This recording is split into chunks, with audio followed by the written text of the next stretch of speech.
pushing me around, but I'll stand my ground, and I won't back down.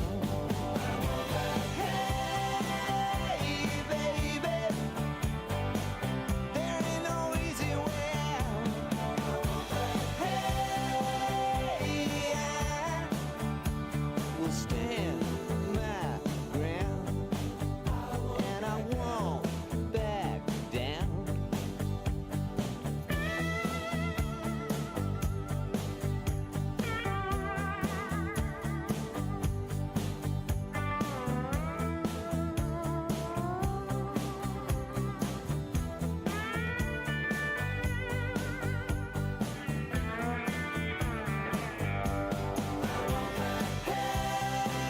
Hey, baby, there ain't no easy way out. Hey, I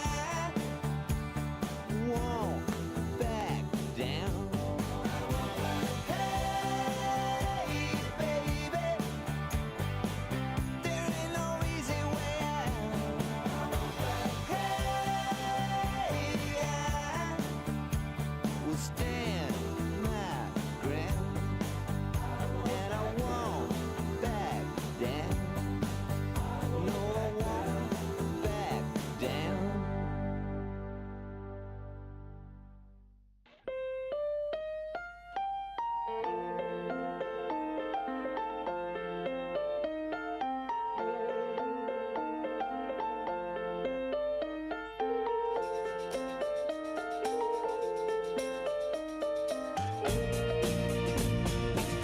She comes in colors everywhere. She combs her hair. She's like a rainbow. Coming colors in the air. Everywhere. She comes in colors.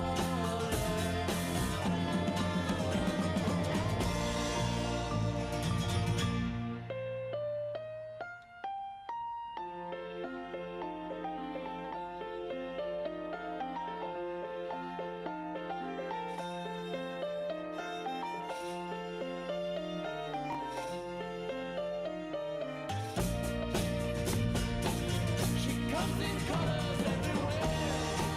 She combs her hair. She's like a rainbow. Coming colors in the air. Oh, everywhere. She comes in colors.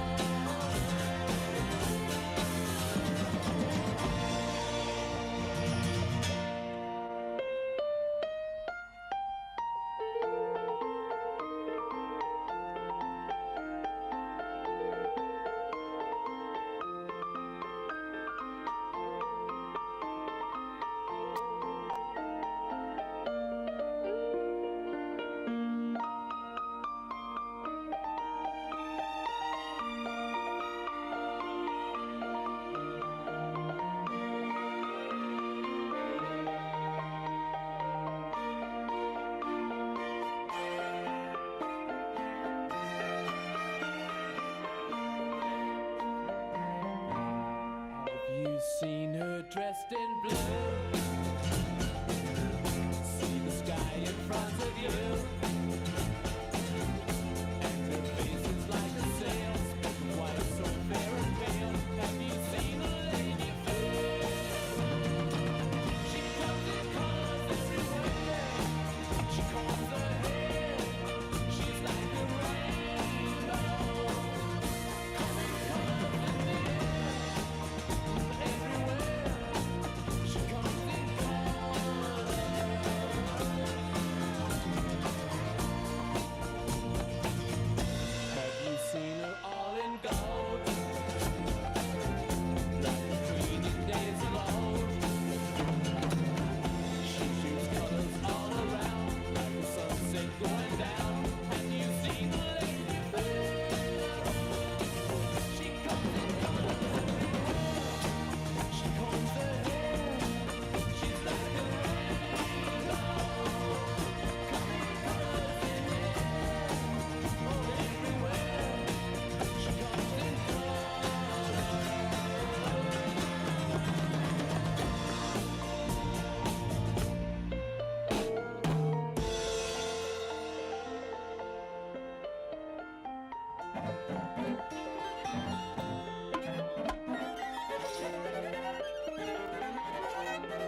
She's like a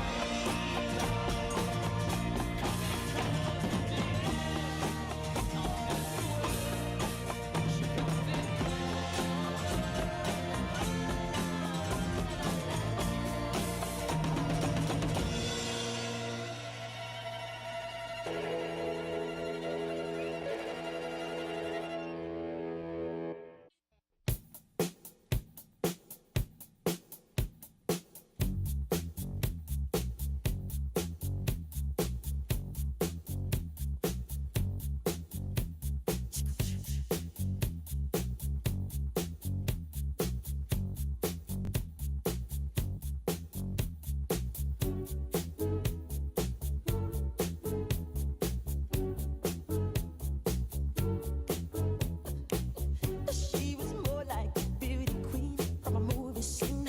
I said, don't mind, but what do you mean? I am the one who would dance on the floor and around.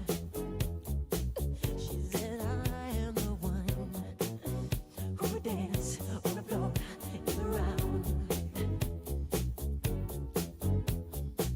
She told me her name was Billie Jean as she caused a scene. Then heavy hair turned with the eyes that dreamed of being the one who would dance on the floor and around. People always told me, be careful what you do. Don't go around breaking young girls' hearts. And mother always told me, be careful who you love. Be careful what you do. I couldn't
the devil died. He knows what he ain't. It's a simple thing, trying to stay afloat. The captain said, without his boat, some things are getting better, other things a little worse. It's a situation much like a curse.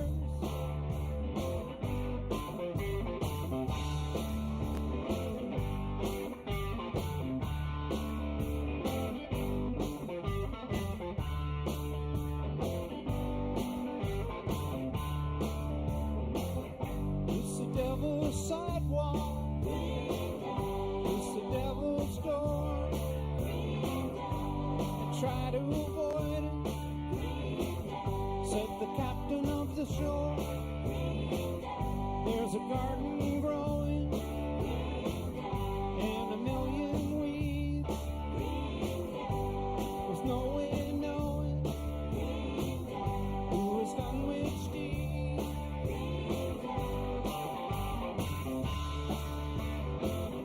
That's an honest tale, said the helmsman to the mate, about a woman delicious and a matter of faith.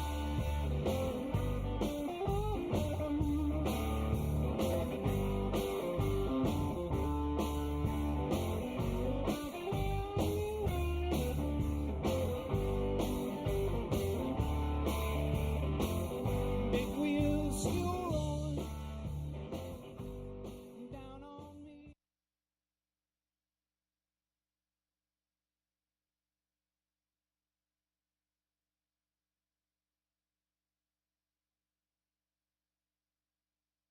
Ladies and gentlemen, the Vice President of the United States, Mike Pence.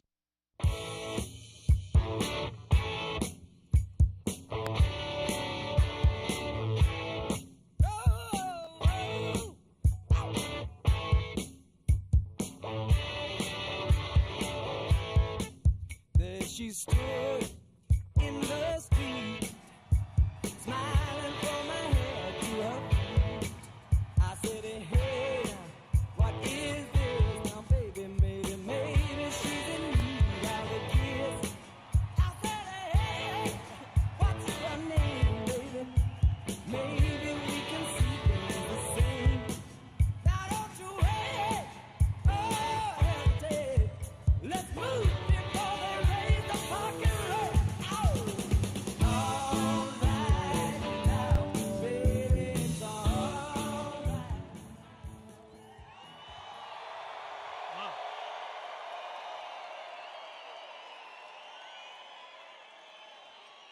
Well, hello, Oklahoma.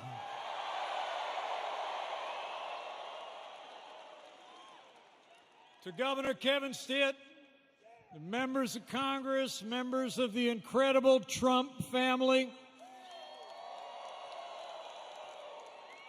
my fellow Americans who've come from near and far, it is great to be back in the Sooner State for a great American comeback.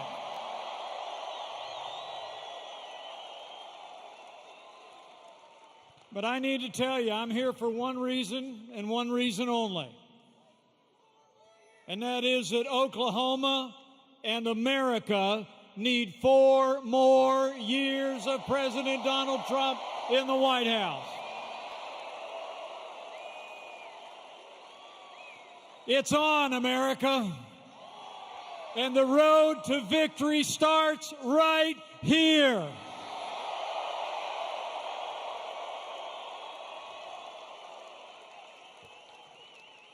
You know, I'm here because I stand with President Donald Trump. When this president stands up for American jobs and American workers, I stand with President Donald Trump. When this president stands up for faith and family and the American flag, I stand with President Donald Trump.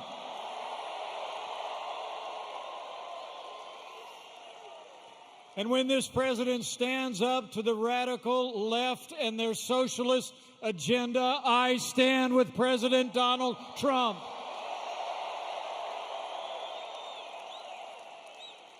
And when our president stands up for law and order and liberty and justice for all, we stand with President Donald Trump.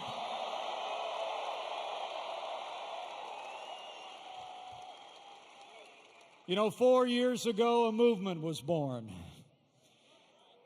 And it looks like it's doing just fine tonight.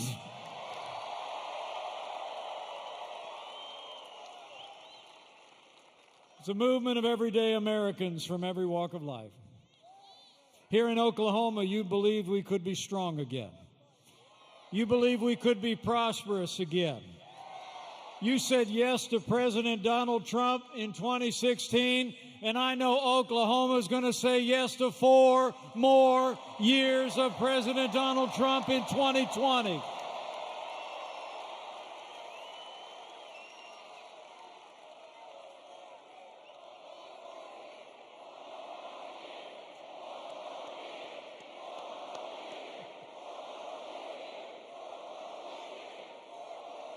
You know, the choice in this election couldn't be clearer, and the stakes couldn't be higher. On our side, you've got a president who's done more for this country's economy and military and our constitutional rights than any president in my lifetime.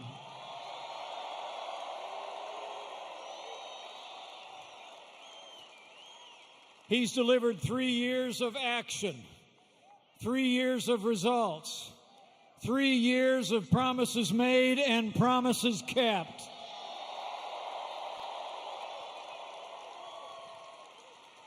And then you got Joe Biden.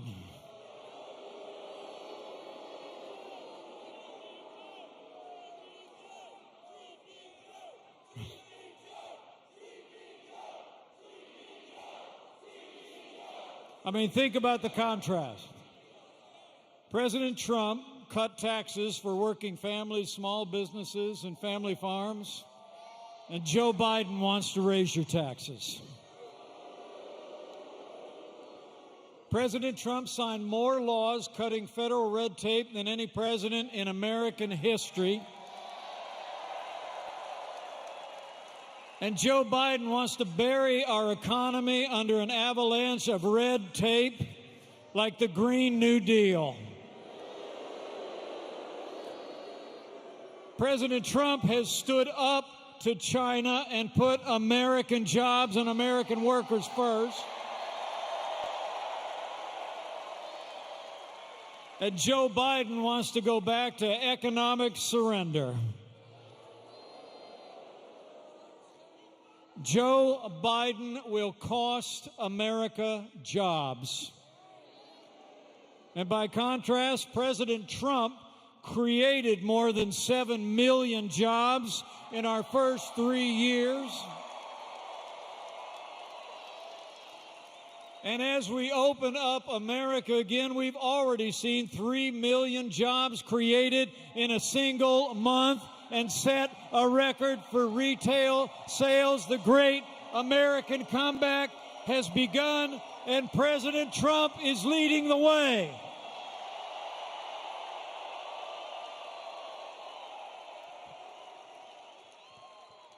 And when it comes to our national defense, President Trump rebuilt our military. He restored the arsenal of democracy, and this president signed the largest increase in our national defense since the days of Ronald Reagan. Joe Biden and the Democrats, they neglected our military, support budget cutbacks, and ignored threats abroad. You know, under this president, with our renewed strength, we've taken the fight to radical Islamic terrorists on our terms, on their soil.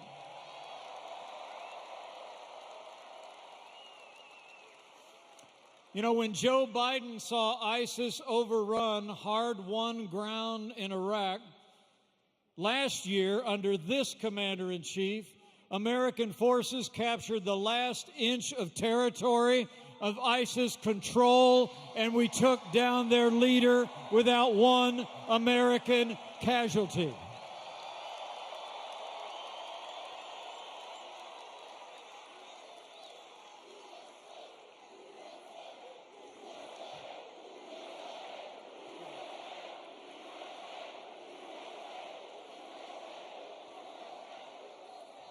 And remember when Joe Biden sent pallets of cash to terrorists in Iran? Well, President Trump got us out of the disastrous Iran nuclear deal, and Qasem Soleimani is gone.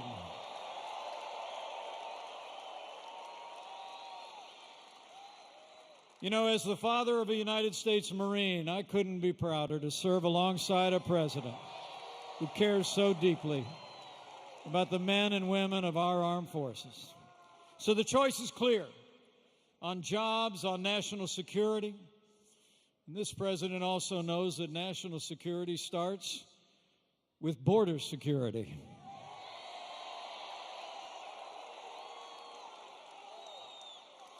I mean, Joe Biden supports open borders. President Trump is already building that wall on the southern border of the United States.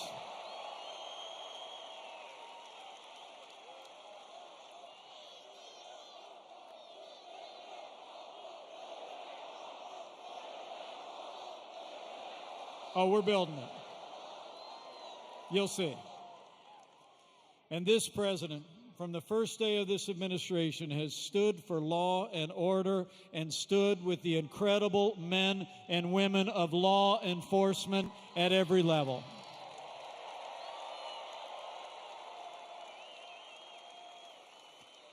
You know, the American people know that most of those who serve in the uniform of law enforcement are the best people in America. It's true. And we all know what happened to George Floyd was a tragedy that shocked the conscience of the nation, and justice will be served.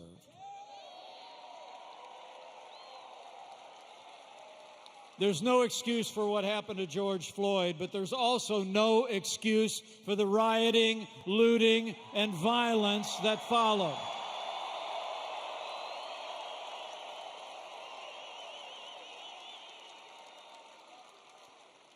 When rioters were destroying property in cities across the country, Joe Biden issued a press release.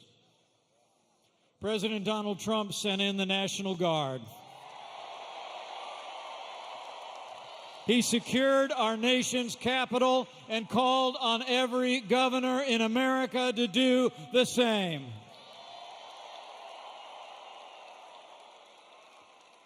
And in the days that followed, you saw it. We quelled the violence. And since then, we've been working with law enforcement and leaders in our African American community to improve public safety and improve the lives of our African American neighbors. We're listening. We're learning. We're leading.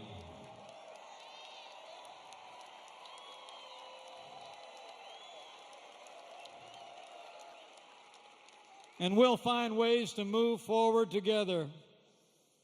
But one thing we're not going to do, we're not going to defund the police. Not now, not ever.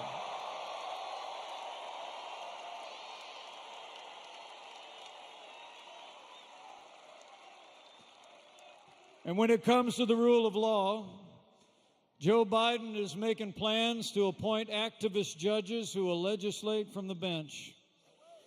But next week, President Trump will appoint his 200th judge to our federal courts.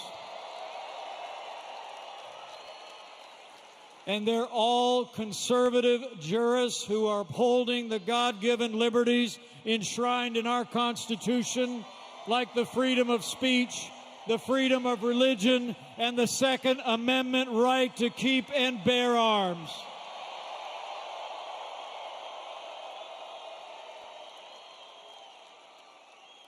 And with 4 more years, this president will appoint even more judges. And like we learned this past week, we need more conservative justices on the Supreme Court of the United States.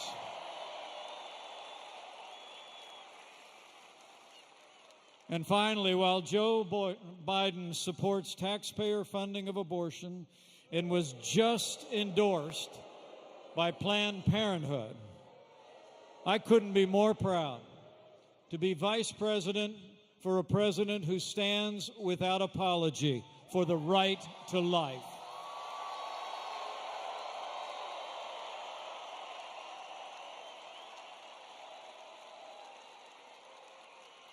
So for American strength, for American jobs, for law and order and liberties and life, we've got to decide right here and right now that we're going to defeat Joe Biden on November 3rd and re-elect President Trump for 4 more years.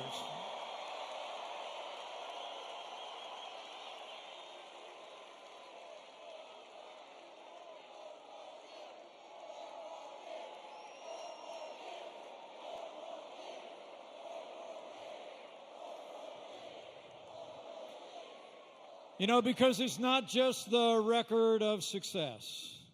It's about leadership. And the leadership this president has shown in one of the most challenging times any of us can remember. Did you know before we had a single coronavirus case in the United States, President Donald Trump closed down all travel from China? He put the health of America first.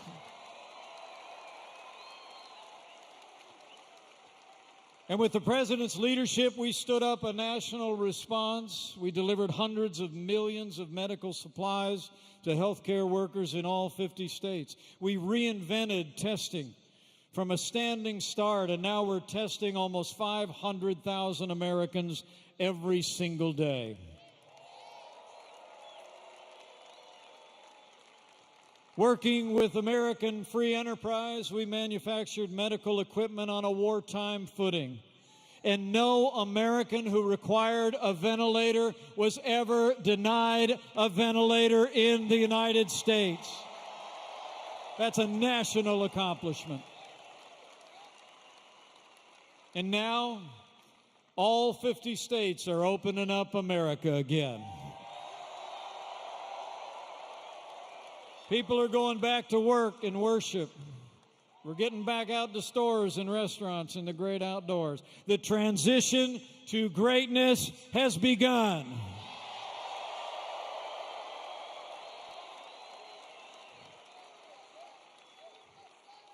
And despite the fear-mongering of some in the media, the truth is all across this country, hospitalizations are down, our losses are declining, and every day we're one day closer to putting the coronavirus in the past. You're doing it, America. But I want to promise you, we're going to remain vigilant. We'll keep building supplies.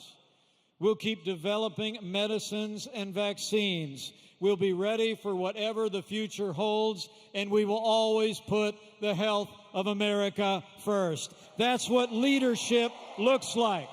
That's the leadership of President Donald Trump.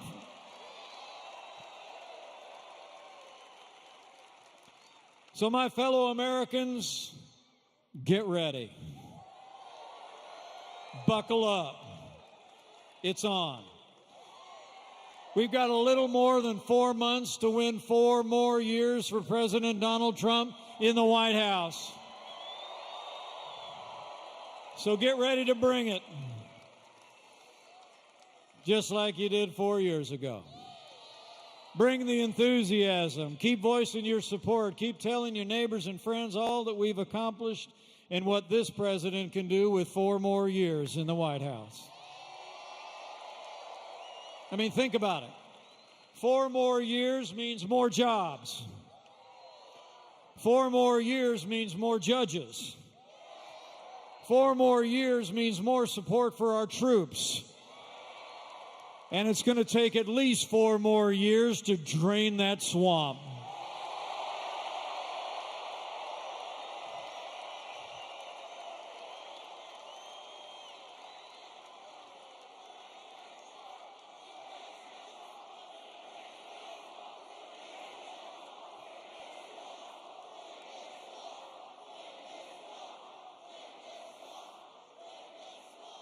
And when we do all that, I believe with all my heart, over the next 4 years, we're going to bring this country together.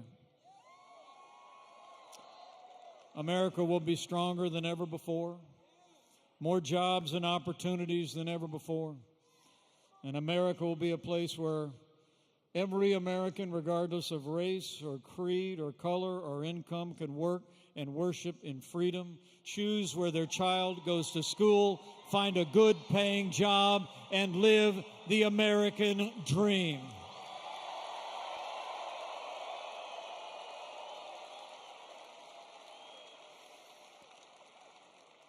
So thank you for coming out tonight.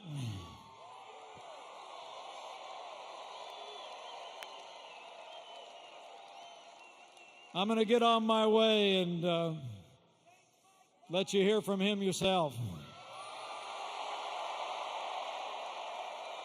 But I must tell you, it's the greatest honor of my life to be your vice president, and I want to thank you for the privilege.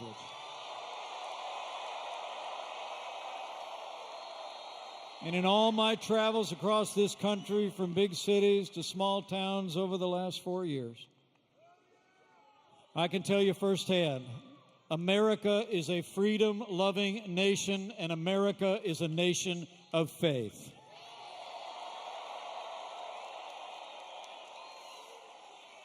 And as we open up America again and reclaim the freedom that we were willing to set aside for the health of our neighbors, I can't help but think that we come into this year cherishing and appreciating our freedom even more. So every day between now and November 3rd, go out and defend the freedom that's always made this nation great.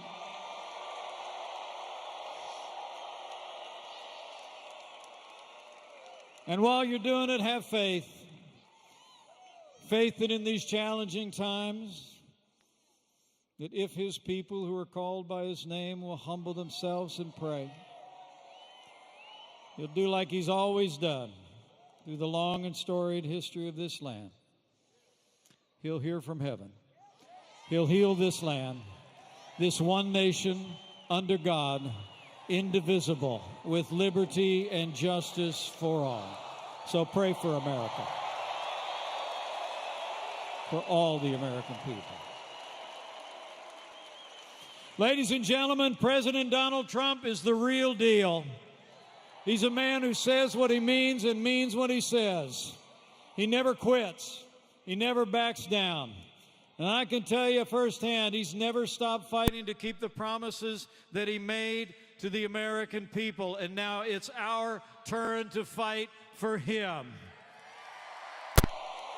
And I just know that with your continued support and prayers, every day between now and November 3rd, we're going to have that great American comeback. We're going to make Oklahoma and America stronger and more prosperous than ever before.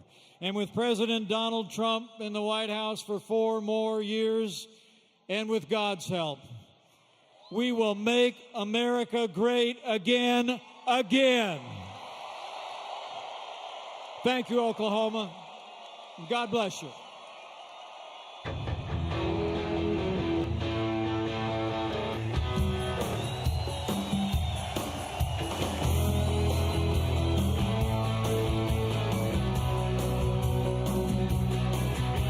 Sun coming up over New York City. School bus driver in a traffic jam.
stand my ground, and I won't back down.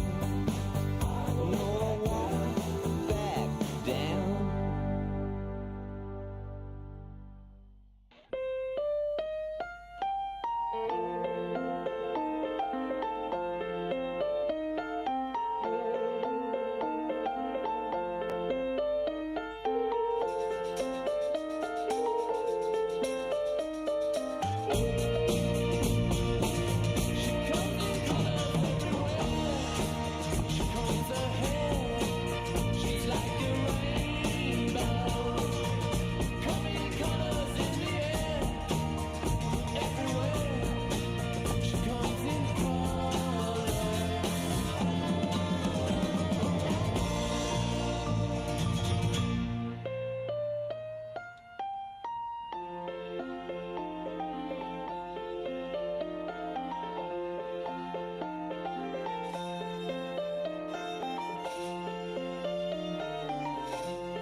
Seen her dressed in blue. See the sky in front of you. And her face is like a sail, spoken white, so fair and pale. Have you seen a lady blue? She comes in colors everywhere. She combs her hair. She's like a rainbow. Coming colors in the air. Everywhere she comes in color.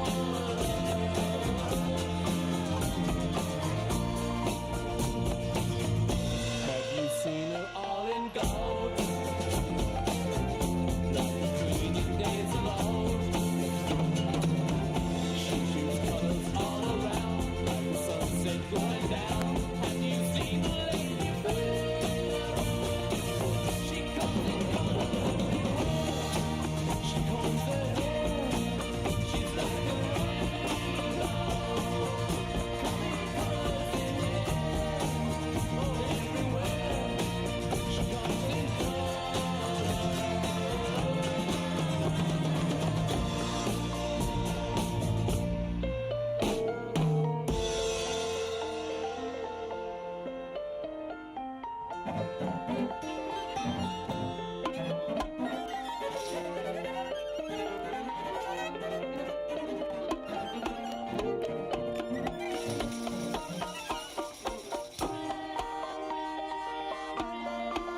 She's like a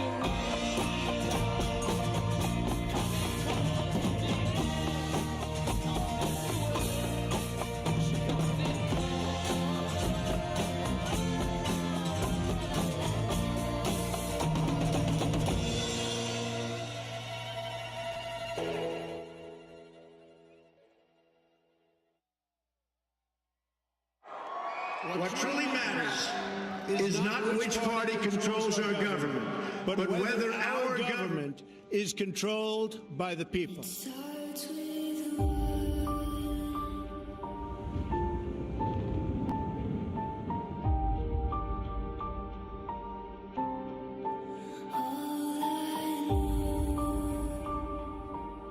For too long, a small group in our nation's capital has reaped the rewards of government, while the people have borne the cost.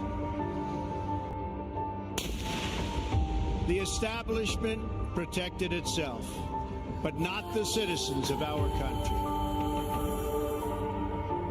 That all changes starting right here and right now.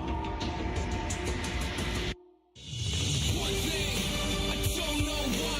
It doesn't even matter how hard you try. Keep that in mind. Every sign is right. It was played in due time. All I know, time is a valuable thing. Watch it fly by as the pendulum swings. Watch it count down to the end of the day. The clock takes life away. It's so unreal. Damn, look out below. Watch the time go right out the window. Trying to hold on, but you didn't even know. Wasted it on you. Watch you go. I kept everything inside, and even though I tried, it all fell apart. What it meant to me will eventually be a memory of a time when I tried so hard.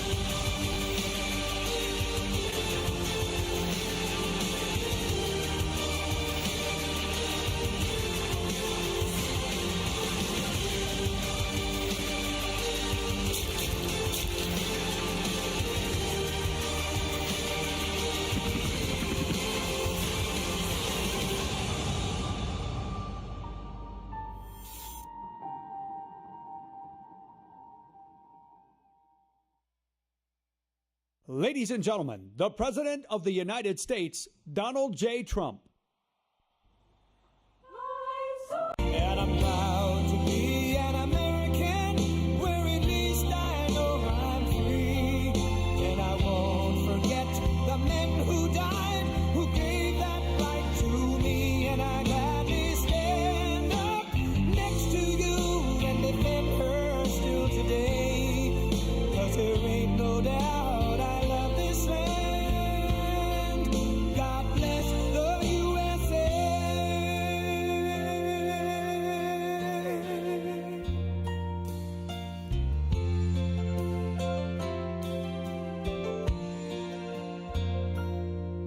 From the lakes of Minnesota to the hills of Tennessee, across the plains of Texas, from sea to shining sea, from Detroit down to Houston and New York to LA, where there's pride in every American heart, and it's time we stand and say that I'm proud to be an American, where at least I know I'm free. And I won't forget the men who died, who gave that right to me. And I gladly stand up next to you and defend her still today. 'Cause there ain't no doubt I love this land. God bless the USA.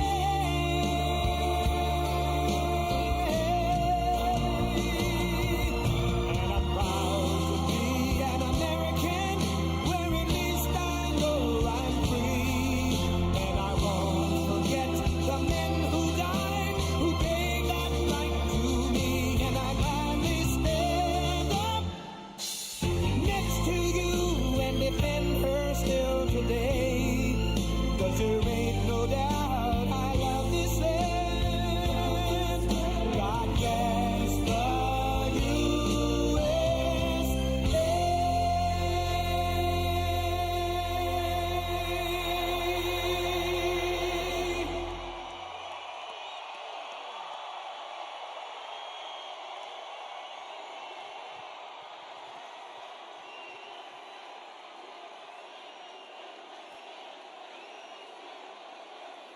Thank you. Thank you. Thank you. So we begin Oklahoma. We begin. Thank you, Oklahoma. And thank you to Vice President Mike Pence. We begin our campaign.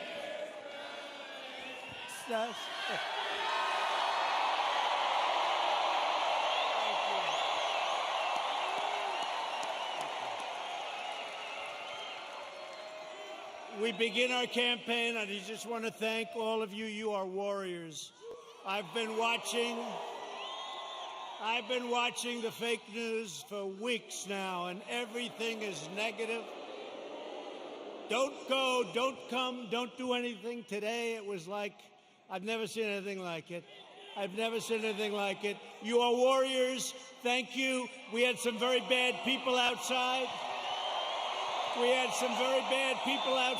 They were doing bad things. But I really do. I appreciate it. We have just a tremendous group of people in Oklahoma. And I hear from your two great senators and your governor that we're doing very well in Oklahoma. That's the word. I stand before you today to declare the silent majority is stronger than ever before.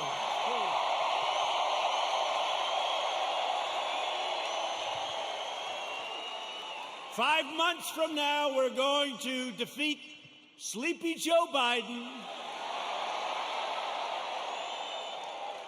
Boy, does he get a pass from these people, huh? We're going to stop the radical left.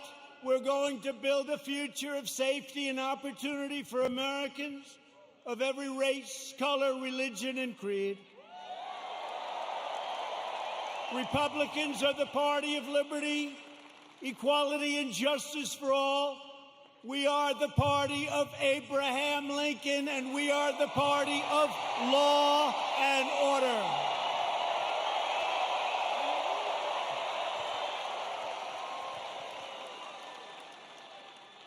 Think of what we've done. We will have close to 300 federal judges appointed and approved by the end of my first time. That's an all-time record.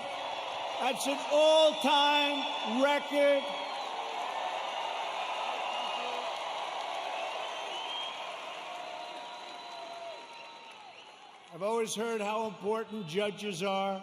Now we know how important they are. Think of that, over 300, around 300 by the end of the term. And when we have another 4 years, we're going to have a big, big percentage of the total number. Very important. November 3rd. And 2 great Supreme Court judges. So we have 2 justices of the Supreme Court. Justice Gorsuch, Justice Kavanaugh. They're great. They're great. They're great.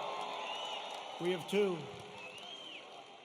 And we could get a few more. Yeah, we could get a few more. We've spent over $2 trillion to completely rebuild the unmatched strength and power of the United States military. And all of that incredible equipment, whether it's submarines or missiles or rockets or jet fighters, bombers, it's all built in the USA.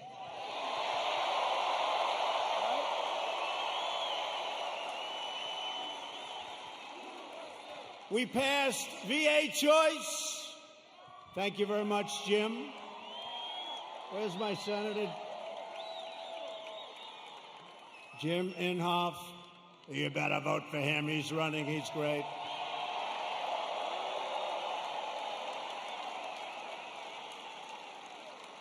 But we'll get to him and James Lankford in a second. 2 great senators. You have 2 great senators. So we passed VA choice. So if you're a veteran, for years and years, they've wanted to do it for almost 50 years. We got it done. We get a lot of things done. And so if you're a veteran and you have to wait in line for 1 week, 2 weeks, 3 weeks, 5 weeks, 7 weeks, 2 months, what happens is you go outside, you get a private doctor, you get fixed up, and they pay your bill. We take care of the bill. And you get immediate service. It's never happened before. And our approval rating at the VA is now 91%. That's how good it is. Never been anywhere near that number. Never been anywhere near that number. And VA accountability. We had a lot of bad people in the VA, people that didn't love our vets, people that were sadistic, people that stole, a lot of bad people. You couldn't get rid of them because they were, let's say it could be unions, it could be civil service, right? Let's just say. And so you couldn't get it done. That was another one. For decades and decades, they wanted to get it changed. And I got it done with those people and your congressman, too. Your congressman, who I'm going to introduce. VA accountability, and now somebody treats our veterans badly. And we look at them, and what do we say? We say, you're fired. Get out, right? Get out. They got rid of a lot of bad people that were there for a long time, sort of like me in Washington, draining the swamp. I never knew it was so deep, but it's happening. It's happening. I never knew it was so deep. It's deep and thick and a lot of bad characters. Thank you. We're lowering the price of prescription drugs, making our allies pay their fair share. They get a big bargain on drug prices, and enacting fair trade deals that finally, after all these years, put America first. I've been saying it for a long time. We passed the largest tax cuts in the history of our country. The Democrats want to raise your taxes. Tell me about that. Tell me about that. I guess I'm old-fashioned. You know, all my life, I heard politicians want to lower taxes, not raise them. If you could lower them, you couldn't lose. The Democrats want to substantially raise your taxes. How do you figure that? How do you figure that? And regulation cuts, we passed more regulation cuts than any administration in the history of our country.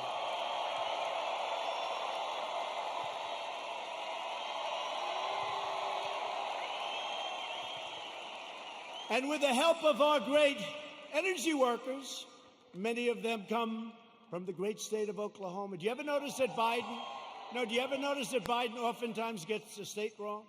He's in Iowa, and he says, it's good to be in Idaho. No, you're in Iowa.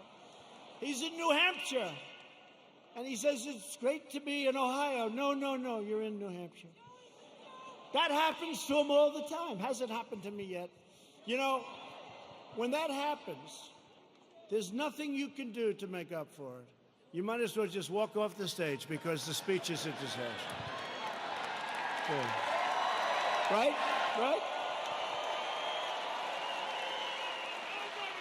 But we just turned the United States into the dominant energy superpower of the world.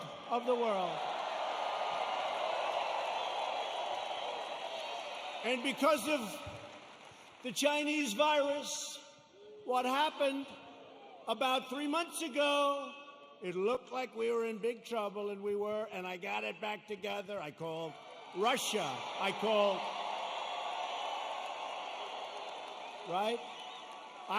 Russia.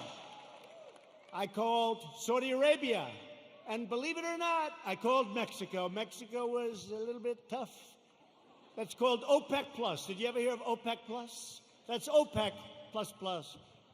And we got them to do the right thing, and we have our energy back to up almost $40 a barrel, meaning you have an energy business again. Almost $40 a barrel. A couple of months ago, it was zero, and we were going to lose 10 million energy jobs, 10 million jobs. So Texas and Oklahoma and North Dakota and many other states would have been hurt. Now, you think you're going to be hurt there? You try putting AOC in charge of your energy.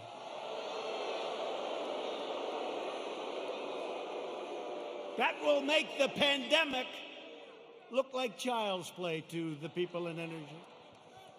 She has one problem. It's called petroleum. No president or administration has done more in the first 3.5 years than the Trump administration. Not even close. Nobody. Our incredible success in rebuilding America stands in stark contrast to the extremism and destruction and violence of the radical left. We just saw it outside.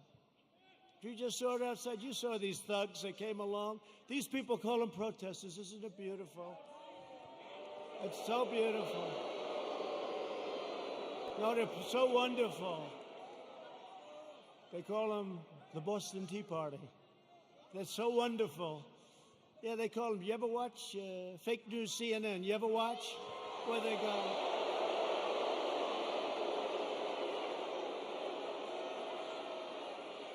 How about the CNN anchor? How about the CNN anchor? You know, did a little shave job in the head, which is fine. And he's standing in front of a building saying things are very peaceful here. And the building is, it looks like the biggest fire I've ever seen. The whole town is burning. It's like the biggest fire. And he said, things are very good here, Anderson. I think it's good. I think it's good. These are wonderful people, Anderson. You ever see that? Looked like the world was coming to an end. And you know, we did something in Minneapolis. After watching for 3 or 4 days, I called. I said, you got to get out. You can't protect yourselves. I got them to take 8,000 National Guardsmen. And in 1 hour, it all ended. And they rode through the next 3 weeks with no problem.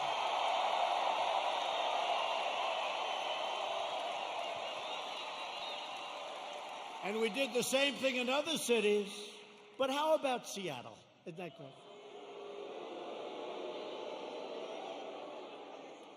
So they take over a big chunk of a city called Seattle. I mean, we're not talking about some little place. We're talking about Seattle. Have you ever been to Seattle? They took over a big chunk, and the governor, who's radical left, all of these places I talk about are Democrat. You know that. Every one of them. Every one of them. And I have an offer out. I said, anytime you want, we'll come in, we'll straighten it out in 1 hour or less. Now, I may be wrong, but it's probably better for us to just watch that disaster.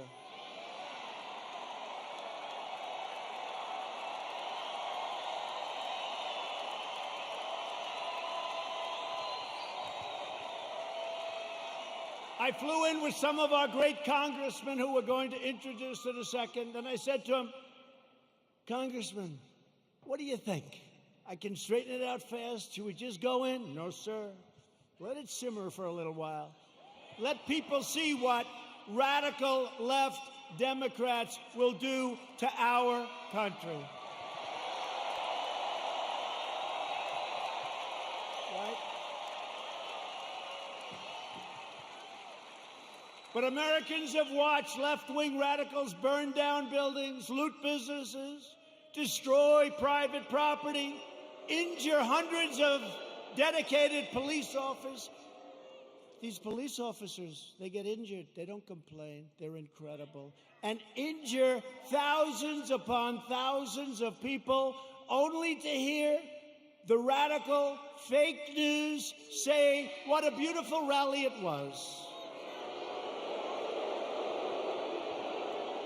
And they never talk about COVID. They don't talk about when you see 25,000 people walking down Fifth Avenue or walking down a street of a Democrat-run city. You never hear them saying, they're not wearing their mask. You don't hear them saying, as they're breaking windows and running in. And then when I say the looters, the anarchists, the agitators, they say, what a terrible thing for our president to say. What a terrible thing. But you don't hear them talking about COVID. COVID. To be specific, COVID-19.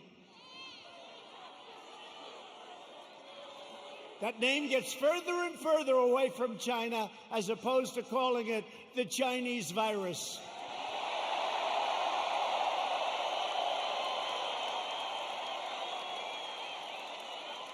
And despite the fact that I have done a phenomenal job with it, I shut down the United States to very heavily infected, but all people from China in late January, which is months earlier than other people would have done it if they would have done it at all.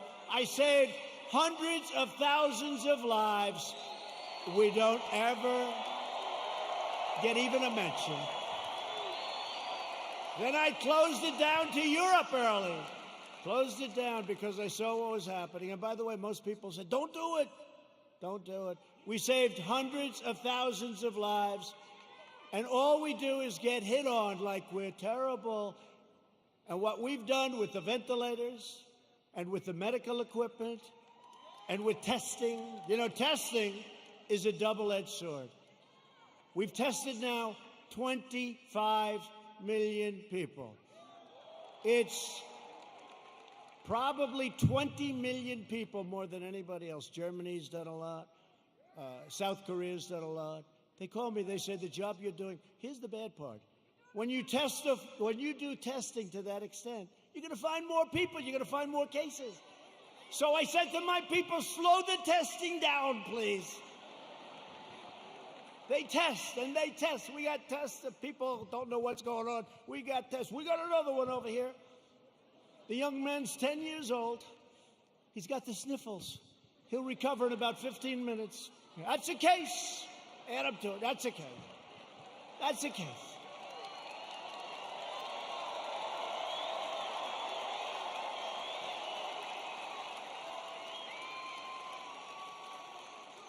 I was actually with a very nice man, very good man, even though he's very liberal, the governor of New Jersey, right? We know him? Now listen, he said to me something that's amazing. New Jersey was very heavily hit, very hard hit, thousands of people. He said with thousands of people that died, thousands of people, there was only one person that died under the age of 18. Would you believe that? Which tells me one thing, that kids are much stronger than us. When you see a little kid running around, say, boy, oh boy, do you have a great immune system. How about a piece of your immune system? They don't even know about this. Let's open the schools, please. Open.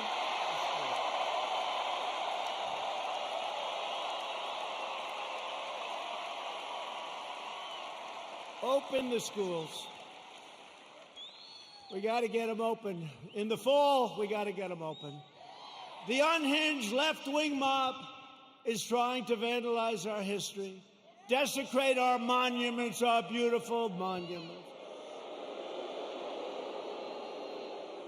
tear down our statues, and punish, cancel, and persecute anyone who does not conform to their demands for absolute and total control. We're not conforming. That's why we're here, actually.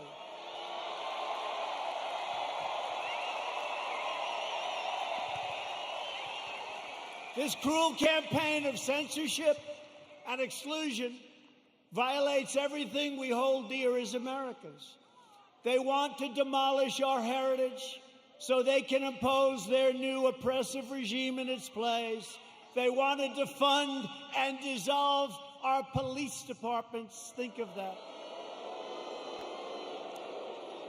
You know, I heard it for the first time 2 weeks ago. I said, well, that one, I mean, they're only kidding. I said, they're not. Minneapolis, you see what's going on? They're not kidding.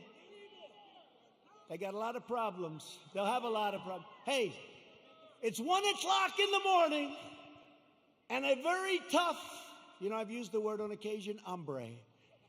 A very tough hombre is breaking into the window of a young woman whose husband is away as a traveling salesman or whatever he may do. And you call 911, and they say, I'm sorry, this number is no longer working. By the way, you have many cases like that, many, whether it's a young woman, an old woman, a young man, or an old man, and you're sleeping. So what are you going to do, right? So they wanted to fund. They really do. This is a serious movement. And in Minneapolis, the council's already passed it. In Seattle, you see what's going on there. It's even worse, okay? These people are stone cold crazy. They're crazy. So if you want to save your heritage, you want to save that beautiful heritage of ours. We have a great heritage. We're a great country. You are so lucky I'm president. That's all I can tell you.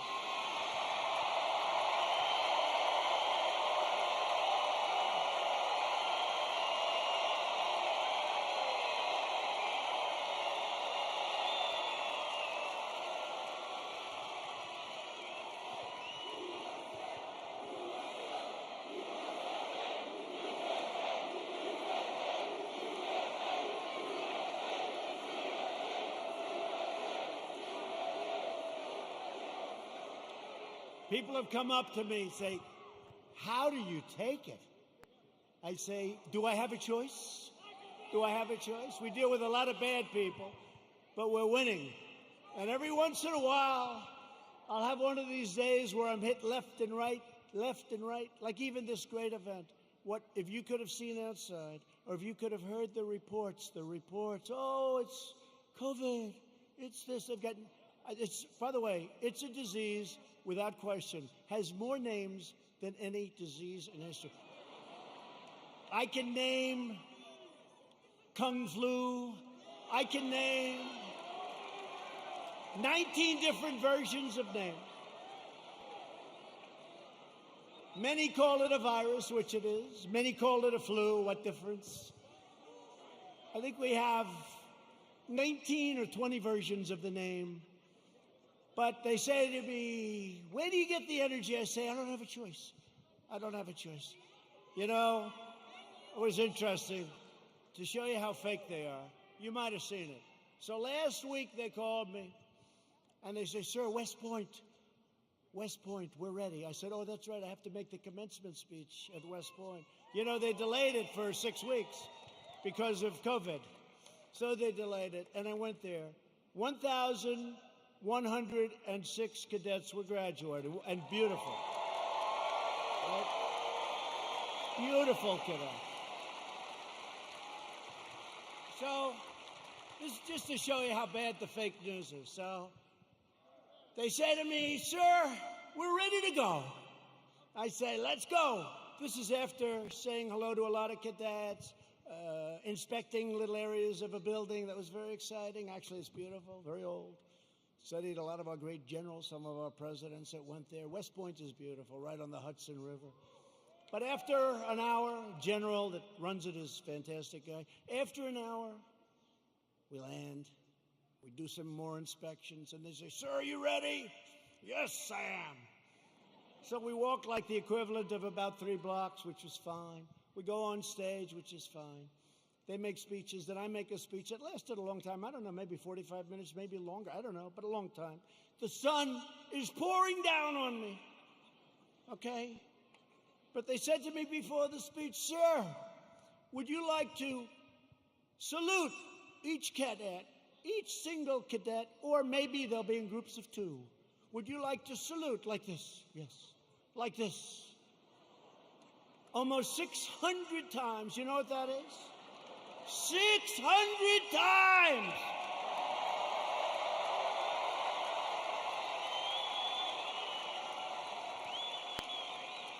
Thank God they were in 2s. Because let me tell you, you do that 600 times, you go home and you say, it's like a workout without a weight, right? 600 times. So I did that. Then the incredible helicopters, brand new, gorgeous helicopters, the Apaches and the other new ones that we just bought. So they fly over. And the kids throw the hats in the air. It's beautiful, it really is. And it was a beautiful day. And we're all finished. I was on the stage for hours. Hours! Sun, I came home, I had a nice tan. Meaning I had a nice sunburn. Oh, the sun's going right like that. But I make the speech, right? I salute for probably an hour and a half, maybe more, but around that. Watch, if I'm off by 2 minutes, I'll say, he exaggerated. It was only an hour and 25 minutes. He exaggerated. He lied. He lied. He's a liar. These people are sick to fake news.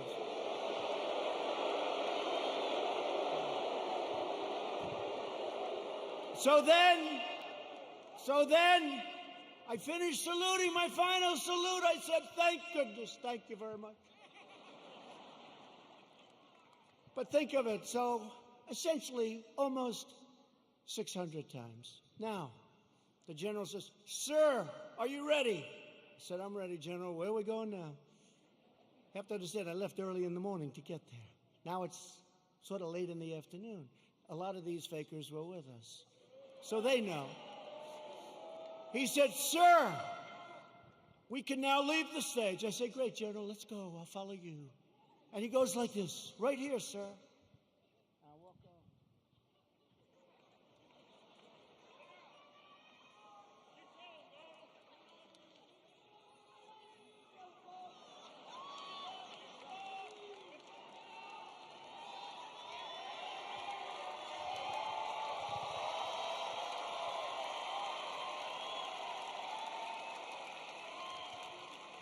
And the stage was higher than this one. And the ramp was probably 10 yards long. I say, General, now you got to understand, I have the whole Corps of Cadets looking at me. And I want them to love their president. I did this big thing. I love them. I love them. They're incredible. And they do. I said, General, I've got myself a problem, General. Because I'm wearing leather bottom shoes, which is good if you're walking on flat surfaces. It's not good for ramps. And if I fall down, look at all those press back there. Look at that.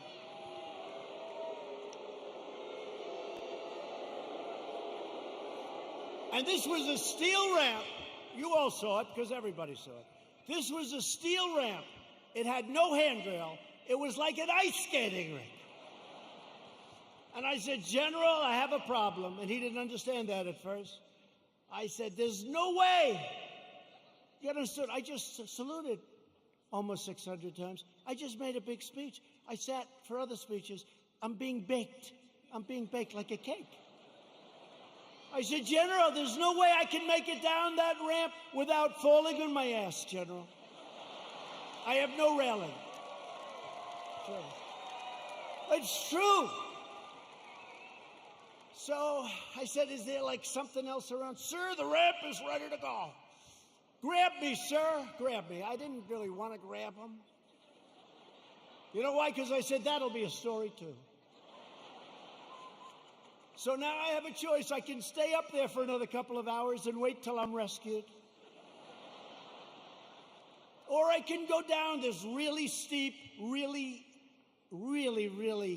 it's an ice skating rink. It's brutal. So I said, General, get ready because I may grab you so fast. Because I can't fall with the fake news watching. If I fall, I remember when President Ford fell out of the plane, you remember? I remember when another president, nice man, threw up in Japan. And they did slow motion replays. It's true. Right? It's true. I don't want that, General. Now he's standing there, big strong guy, and he's got these shoes, but they're loaded with rubber on the bottom. Because the first thing I did, I looked at his shoes. Then I looked at mine. Very, very slippery. So I end up saying, okay, General, let's go. I will only grab you if I need you. That's not a good story. Falling would be a disaster.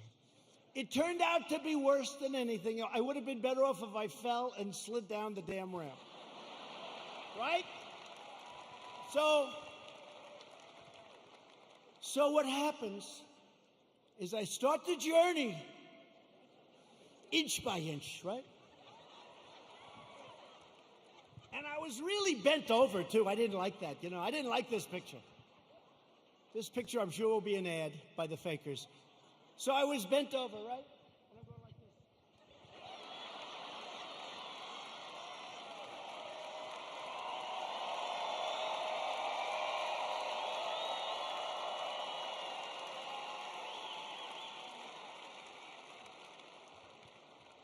And then we finally reached almost the end. And the fake news, the most dishonest human beings, they cut it off. You know why? Because when I was 10 feet short, I said, General, I'm sorry, I'm not, and I ran down the rest, right? I looked very handsome. That was the only good thing. I wouldn't want to run down the whole thing because the fall there would be definitely bad. So I took these little steps. I ran down the last 10. And by the way, their tape, take a look. In almost every instance, it ends just before I run. And they said, here was the #1 trending story. I called my wife. I said, how good was that speech? I thought it was hey, look, I will tell you when I make good ones and bad ones. Like so far tonight, I'm average. Okay? But we're having fun. We're having fun.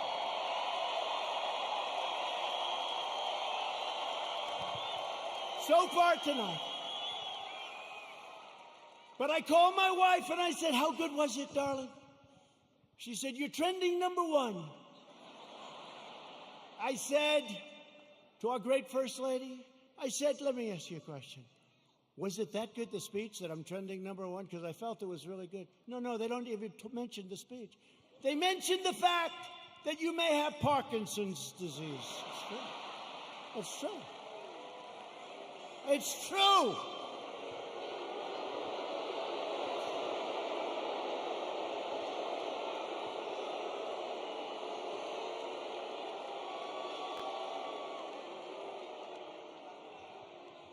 They say there's something wrong with our president. I'll let you know if there's something wrong, okay?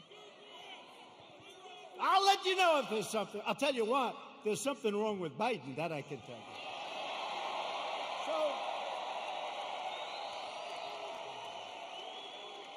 So then my wife said, well, it wasn't only the ramp. Did you have water? I said, yeah. I was speaking for a long time. I didn't want to drink it, but I wanted to wet my lips a little bit. You know, you're working hard up there with the sun pouring down on you. I love this location. The sun's like this. This way they save on lighting, right? That's why they did it probably. So what happens is I said, what does it have to do with water? They said, you couldn't lift your hand up to your mouth with water. I said, I just saluted 600 times like this. And this was before I saluted. So what's the problem? She said, well, I know what you did. You had on a very good red tie. That's sort of expensive. It's silk because they look better. They have a better sheen to them. And I don't want to get water on the tie. And I don't want to drink much. So I lifted up the water. I see we have a little glass of water. Where the hell did this water come from? Right? Where did it come from? And I looked down on my tie, because I've done it. I've taken water, and it spills down into your tie. It doesn't look good for a long time. And frankly, the tie is never the same. So I put it up to my lip, and then I say, because I don't want it to, just in case. And they gave me another disease. They gave me another disease.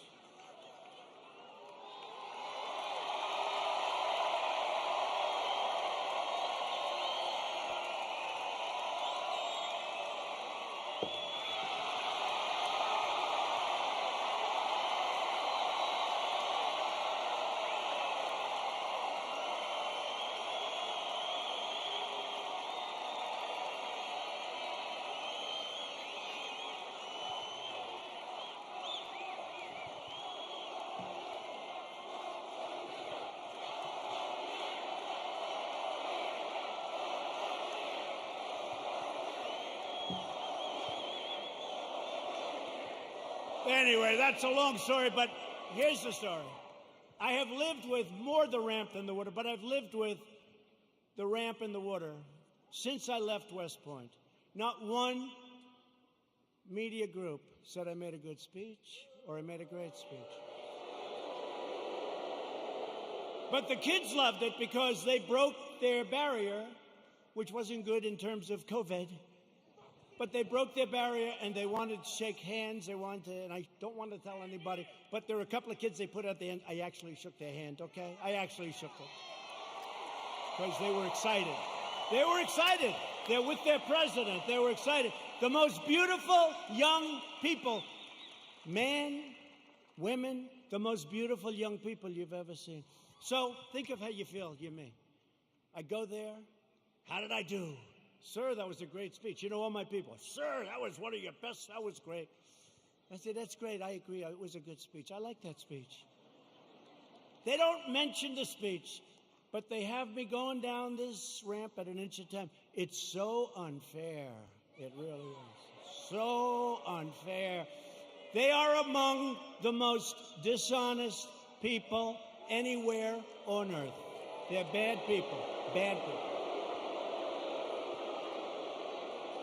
Okay, that's enough of that. I wanted to tell that story. Does everybody understand that story? The left-wing anarchists tore down a statue of Thomas Jefferson. Now we're getting into the real stuff. They decapitated a statue of Christopher Columbus, except in New York when the Italians surrounded it. They didn't have too much of a chance. Those Italians, I love the Italians. They heard they were going to rip down their beautiful Christopher Columbus, and all of a sudden they circled that thing. They didn't do too well in hurting Christopher, did they? Thank you to our Italian population. We're very proud of you, right? 2 days ago, leftist radicals in Portland, Oregon, ripped down a statue of George Washington and wrapped it in an American flag and set the American flag on fire. Democrat, all Democrat. Everything I tell you is Democrat. And you know, we ought to do something, Mr. Senators. We have two great senators. We ought to come up with legislation that if you burn the American flag, you go to jail for 1 year. 1 year.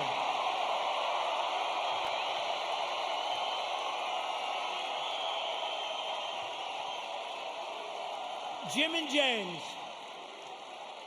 and James, we ought to do it. You know, they talk about freedom of speech, and I'm a big believer in freedom of speech, but that's desecration. That's a terrible thing to do. We used to have things, we don't have them anymore because we want to be so open, so everything, and look what happens. We should have legislation that if somebody wants to burn the American flag and stomp on it, but just burn it, they go to jail for 1 year, okay?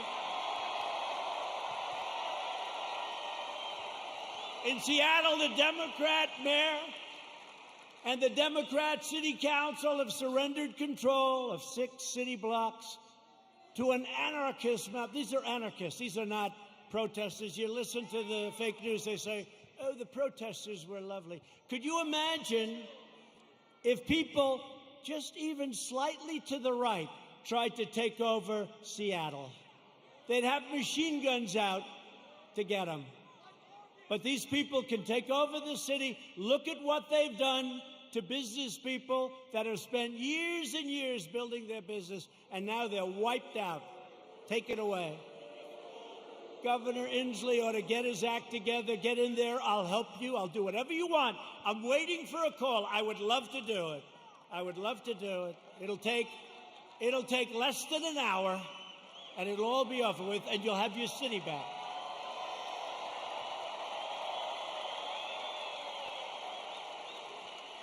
And yet Biden remains silent in his basement in the face of this brutal assault on our nation and the values of our nation. Joe Biden has surrendered to his party. And to the left-wing mob, he has no control. Does anybody honestly think he controls these radical maniacs? You know what he says to his wife when he's not confusing her with his sister? Get me the hell out of here. These people are crazy. That's what he says. He has absolutely no control. You know, a lot of times I'll make like a speech and I'll have this beautiful paragraph come out criticizing every little aspect of the speech. Beautiful, brilliant. But Joe didn't. And it'll say, a comment from Joe Biden. But he didn't say it. Professional people, great students in English lit, people that are very smart say it. Joe Biden said, and they'll go into this highly complex paragraph, beautifully worded, and I say, Joe didn't say that. Joe doesn't even understand it.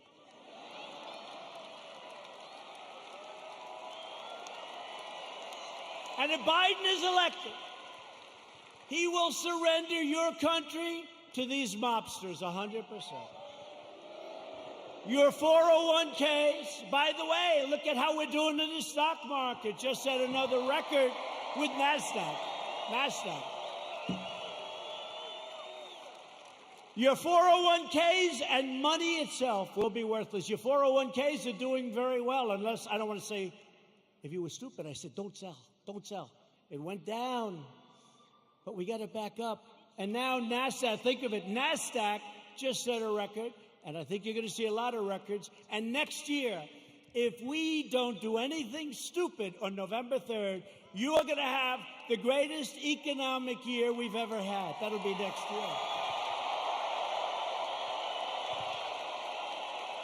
If the Democrats gain power, then the rioters will be in charge, and no one will be safe, and no one will have control. Joe Biden is not the leader of his party. Joe Biden is a helpless puppet of the radical left. And he's not radical left. I don't think he knows what he is anymore. But he was never radical left. But he's controlled by the radical left. And now he's really controlled. His campaign staff even donated a lot of money to bail out rioters, looters, and arsonists who ravaged Minneapolis.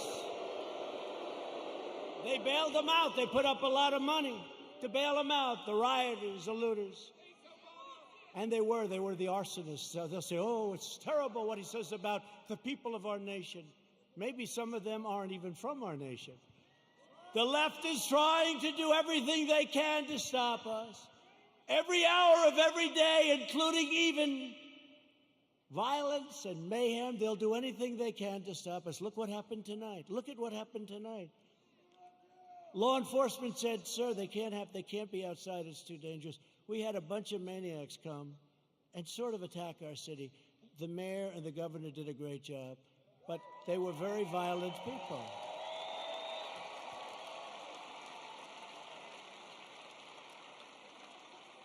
And our people are not nearly as violent, but if they ever were, it would be a terrible, terrible day for the other side. Because I know our people. I know our people. But we will never submit to their threats, and we will never let them destroy our nation. What they did tonight, I saw it on television coming in on Air Force One. One thing about Air Force One, we got plenty of televisions. We have televisions in closets. You open up the closet, got a television. We got a lot of televisions. It's a great plane, great everything. By the way, we ordered new ones. No president wanted to do it. They thought it was luxury. I said, wait a minute. Air Force One is 31 years old. People don't realize that. So I said, they gave me a chart very early in my administration, like, how about the first week? Sir, would you sign for this plane? Now, it's actually two planes. Would you sign for this plane? Air Force One. I said, how old is the original or the one we have now? Sir, it's 31, 32 years. And I'd see people coming in from foreign lands that can't compete with us. Rich countries, but they can't compete with you. And they have a brand new, beautiful 747-800, 747. And I said, wait a minute, that country has new and we have a 31-year, so somebody had to do it. So the deal was made, and it was made for a lot of money. I think it was $5.7 or $5.6 billion. Now, in all fairness, it's 2 planes, and there's a lot of stuff in those planes. I won't talk to you about it. So I told Boeing, the head of Boeing, they said, "Sir, please, would like to get started on the planes." I said, "I do too, but I'm not paying $5.6 billion. And I'm not paying $4.6 billion. I said it has to have a 3 on the front of it. I mean, that's a hell of a lot of money too, but it is a rather complex situation. They said, "No way, no way." This was before Boeing had problems, by the way. But Boeing's coming back. They're coming back. The greatest company in the world, and it had some big problems. It had a couple of problems that didn't work out. That was terrible. But the greatest, I think before that, it was the greatest company in the world. It made up 1/4 of a point of our GDP. Think how big that is, one company. It was an unbelievable machine. And then they made a plane, and they did some foolish things, and a terrible thing happened, and all of a sudden, they've gone through hell. But you know what? They're coming back. We're ready to help them if they need it, but they're coming back, and they're coming back strong.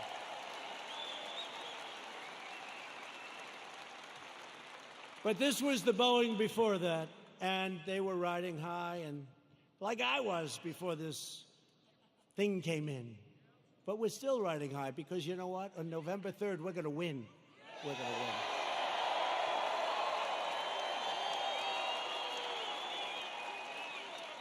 So they came in and they said, no, we want, 5.6 billion, whatever it was. If I'm a little bit off, they'll go crazy, you know. Whatever. But it was a lot. 5.6 billion. Nope, gotta have a 3. Gotta have a 3. Call me up. Nope, cancel the contract.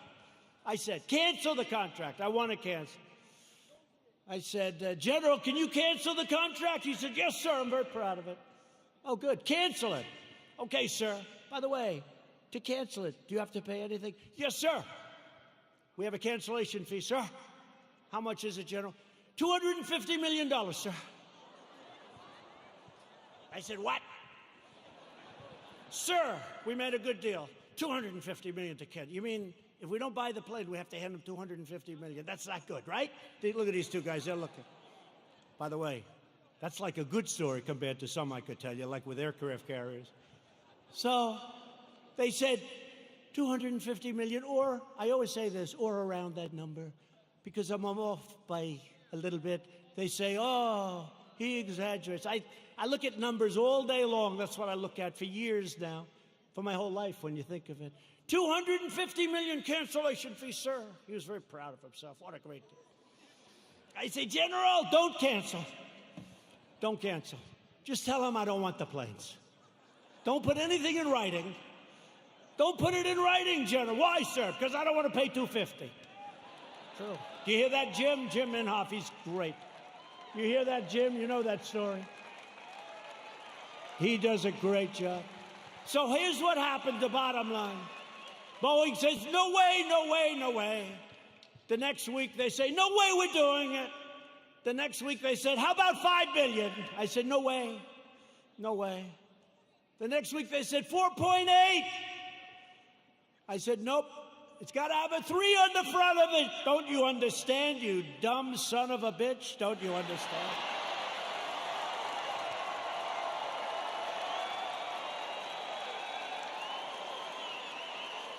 I turned out to be right, you know. Turned out to be right. Nobody gets that. No, got to have a 3. Next day, they come back. 4.5 is our best offer. Nope, I'm not doing it. I'm not doing it. Come back when you're ready. A month goes by, another month. They never heard about it. They never heard from me. They thought I was serious. I was. And they came back at $4 billion. That's a lot of money. But I saved like $1.6 billion or $1.7 billion. Nobody wants to talk about it. Nobody wants to talk about it. When I get foreign nations to pay us billions and billions of dollars, Nobody wants to talk about that.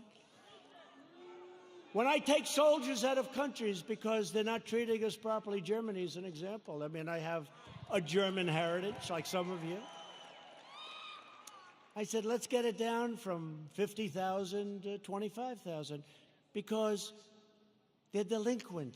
For many years, they're delinquent. They haven't been paying what they're supposed to be paying. They're paying 1% instead of 2%, and 2% is a very low number.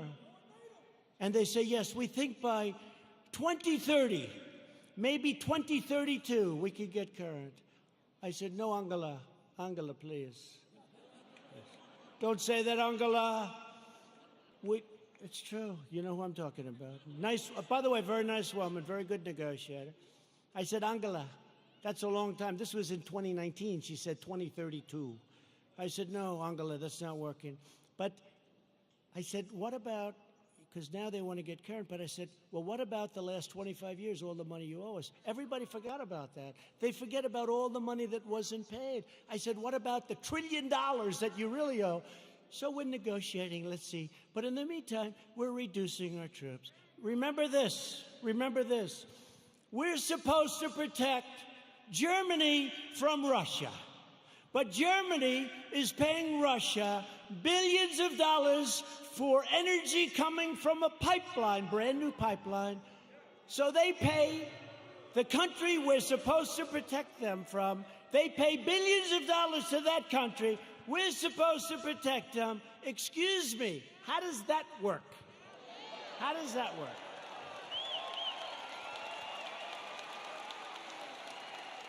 And the great thing is with Jim Inhofe and with James Lankford, likewise, when they just said they love you, James. When they hear it, they get it. A lot of people don't get it. They get it. We cannot continue to be ripped off. We're ripped off by so many countries, and we're stopping it. And that means that a lot of people don't want me here. They don't want me here. There are a lot of people that don't want me here. You know, they don't sell a lot of bombs when we're not dropping bombs on people. You know that, right? It's called the military-industrial complex. When rioting and looting broke out in our nation's capital, I very quickly deployed the National Guard. I said, get them in. After watching for an evening or two, we stopped the violence and restored peace and order to the streets. And last night, they had a little breakout again. They ripped down a statue that was 110 years old, beautiful piece of art, in front of the police precinct with our radical left mayor watching on television. We're not happy. That's going to be very expensive for D.C. They're always looking for money. We need more money. We always need more money. And then they don't do the proper job. So it's not going to be good for Mayor Bowser. Mayor Bowser. They were heading over to the Jefferson Memorial recently, and they wanted to do damage to our great, beautiful Jefferson Memorial. Not going to happen. Don't worry about it. We have it surrounded with very strong people. The choice in 220 is very simple. Do you want to bow before the left-wing mob, or do you want to stand up tall and proud as Americans?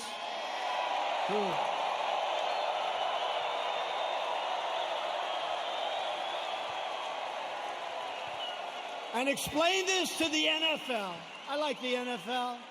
I like Roger Goodell, but I didn't like what he said a week ago. I said, where did that come from in the middle of the summer? Nobody's even asking. We will never kneel to our national anthem or our great American flag. We will stand proud and we will stand tall.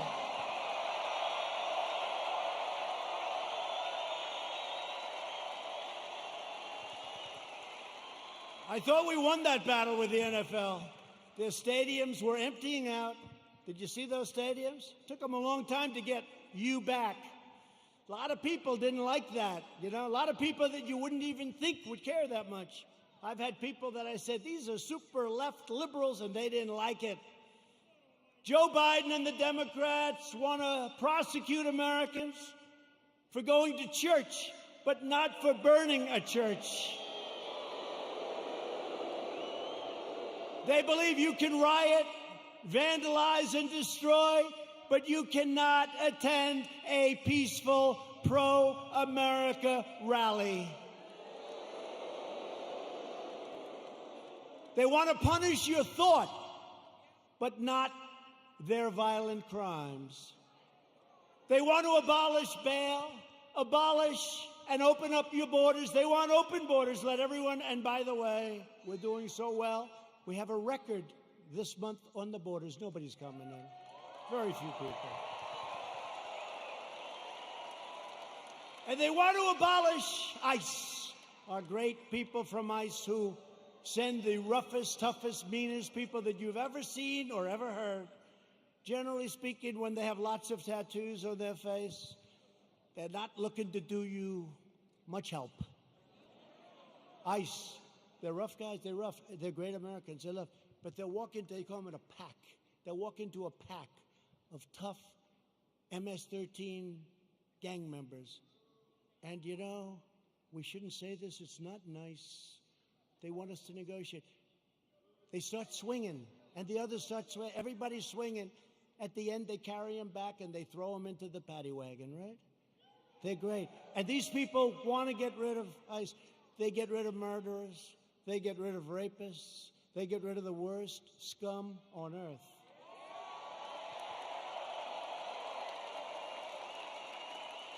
And when I called them animals, I said they're animals. And Nancy Pelosi, they cut up a young woman.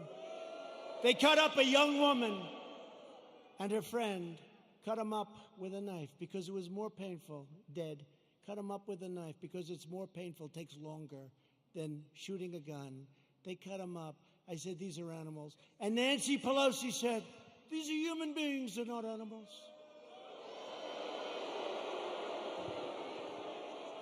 If I lose an election over that, you know what?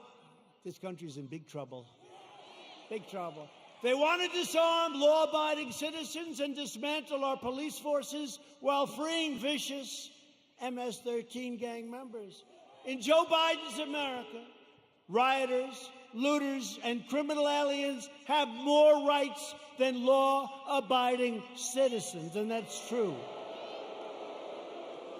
In my administration, we defend American citizens, and we deport MS-13 members. Or put them in jail if we have to.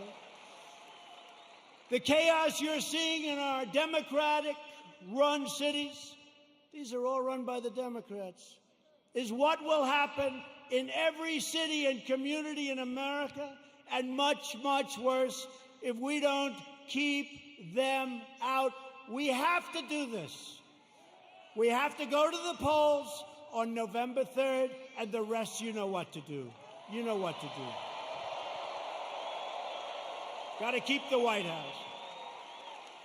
Joe Biden's record can be summed up as 4 decades of betrayal, calamity, and failure. He never did anything. He was a senator. He was a vice president. He was, before that, something.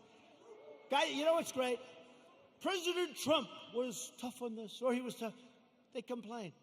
Never did anything about it. He's been there for 43 years or 47 years. He never did anything about it. Biden supported every globalist attack on the American worker. Let's make every country in the world rich but ourselves, including NAFTA, the disaster of NAFTA. He wanted to go, and TPP would have ruined our automobile industry. Korea, I renegotiated the deal. I took a horrible deal. That was a Hillary Clinton special. That was a Hillary Clinton special. She said, we have to make this deal with South Korea. It's going to mean 250,000 jobs. And she was right. For South Korea, 250,000 jobs. And China's entry into the World Trade Organization was supported by Sleepy Joe Biden. That was one of the worst deals economically in the history of our country. When China joined the World Trade Organization, they were flatlined for decades. They became like a rocket ship. He voted for the war in Iraq. He voted for mass amnesty for illegal aliens. He supports sanctuary cities, and now Biden wants to end immigration enforcement and he wants to require you to provide free health care for millions and millions of illegal aliens, okay? When I took early and decisive action to ban travel from China and protect Americans from the virus, and as I said, Joe Biden opposed my decision and called it hysteria, xenophobia. He doesn't know what the word means, xenophobia, and fear-mongering. And then he apologized a month later. He said he was wrong, but he didn't say it. And they didn't cover it. They didn't cover it. On one of the single most important policy decisions of our lifetime, Joe Biden sided with China over America. That's closing the border. He thought it was a terrible thing. Remember, this was in January. That's early, real early, the end of January. He thought it was a terrible thing when we closed the border to many people that were badly infected with COVID.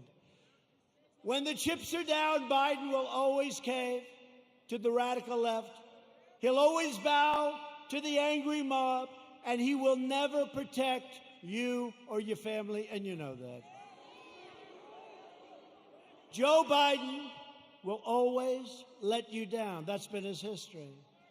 At my direction early this year, the heroes of the U.S. military took out the world's top terrorist, the savage killer and leader of ISIS, al-Baghdadi, and the #1 terrorist anywhere in the world, Qasem Soleimani. We took him out.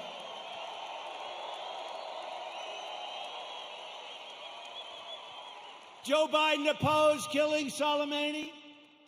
He was we killed this #1 terrorist. He didn't like it. You know why he didn't like it? Because he thought it would be good politically. That didn't work out too well. Just as he opposed the raid that killed Osama bin Laden. He opposed it. You know that. Biden is always on the wrong side of history, as said by people that are with him and worked with him. He never made a correct foreign policy decision. Biden is a puppet for China. Son walked out with $1.5 billion. I think it's a little bit.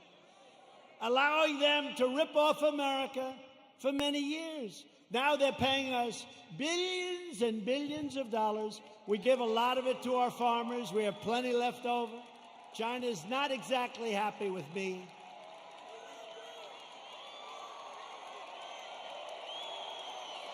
Billions. They pay us billions and billions of dollars, and they targeted our great farmers. And I took the money that they targeted. I took that money, and I gave it to the farmers, so they were even. So they're okay. Are you okay? Come. Doctor, please. Doctor. Thank you. These people, I mean, some of the people are waiting for 5 days, especially in this location, right? You take your time, darling. Take your time. Thank you very much. Take your time. Doctor, thank you, doctor.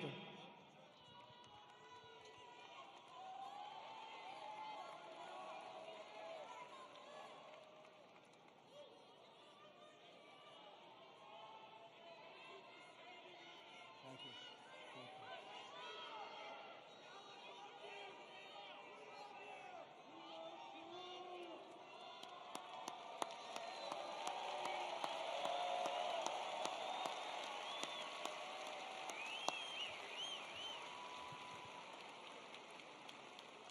Now, some people wait for 4 or 5 days. It's incredible. He never did anything against China, Joe Biden. And that's why they desperately want him to win. They want him to win so badly. Iran wants him to win so badly. Let me tell you, I'm going to make a very fast deal, the best deal you've ever seen. I've already made one with China, but I can make even more. They want me to lose because they will own the United States if I lose. Iran. President Obama gave them $150 billion for nothing.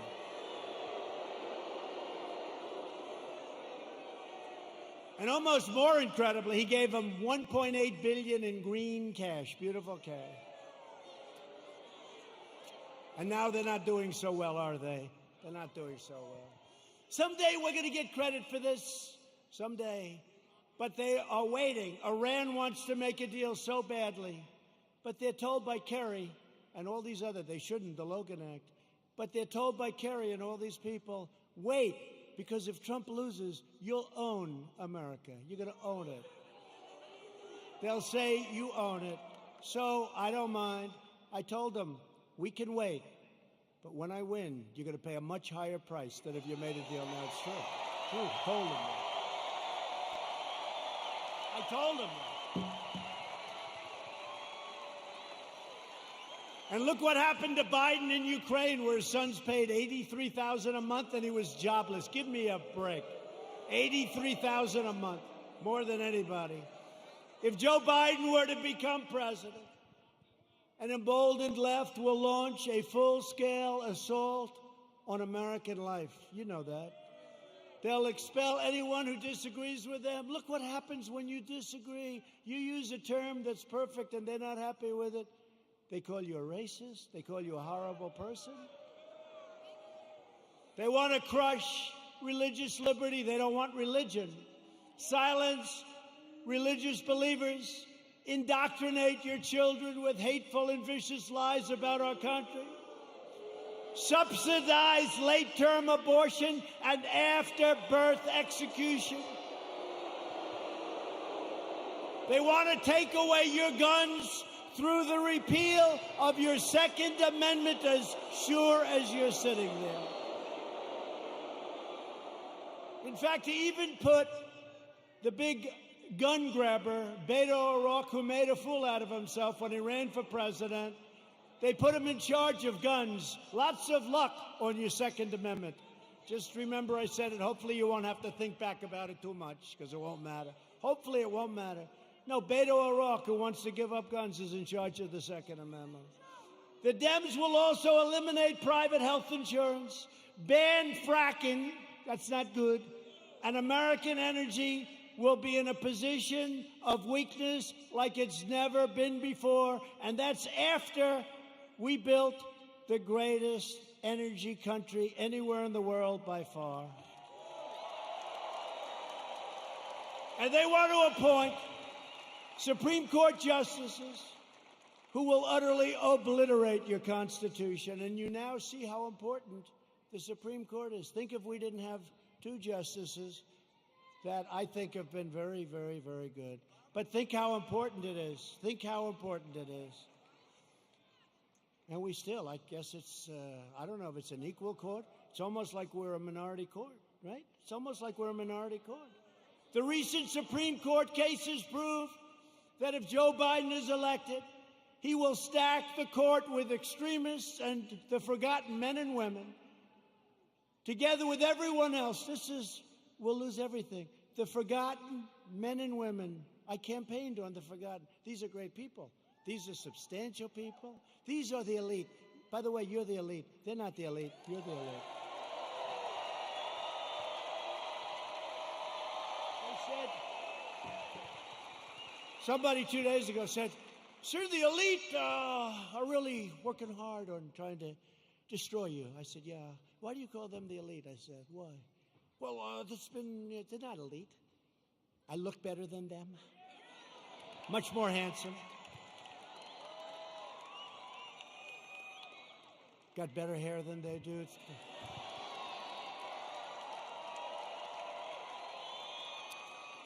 I got nicer properties. I got nicer houses. I got nicer apartments. I got nicer everything.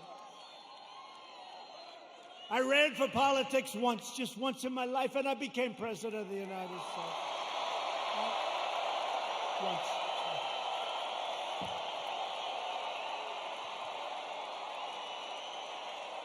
Just once. And hopefully, if you get out and vote, we'll do it one more time. We won't even toy with them about 3 or 4 more times. We won't. We'll do it one more time. We'll be 2 for 2, and our country will never, ever be stronger. But I'll be soon announcing a new list of exceptional candidates for the United States Supreme Court, and I'll choose only from that list 100%, probably 25 incredible people, any one of which could be a great justice, any one of which. And I did it last time, and people loved when I did it, and I'll only pick from that list.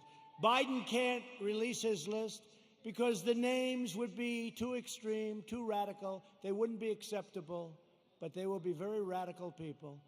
People don't understand, but we actually won on DACA yesterday. We actually won because they basically said, you won, but you have to come back and redo it. It's almost like, gee, come on back, your paperwork was no good. But we're going to be refiling, but don't let it get you. Everything's going to work out really good. Everything's going to work out good. It was great. I mean, it would have been nice if we won it. Everybody said, oh, you're going to win DACA. You're going to win DACA. That's easy. You got to win DACA. That's easy. They all said it.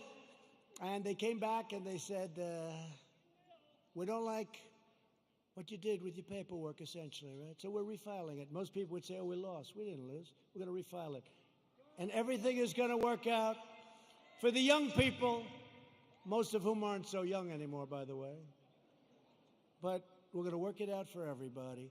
Biden is fully controlled by the fringe of his party. He is their pawn. He doesn't even know where the hell he is, let's face it. He installed socialists, Alexandria Ocasio-Cortez, to be in charge of his environmental policy and his energy. You can forget petroleum. How does Oklahoma feel about being petroleum-free? Not good, right? Our country will have no energy. Our country will have nothing. Oklahoma, Texas, North Dakota, and many others will all be out of business. I don't think that's going to work out too well, but she's actually in charge of environmental policy, and you know what that means. She doesn't even want wind. She doesn't want those bird-killing machines that go round and round.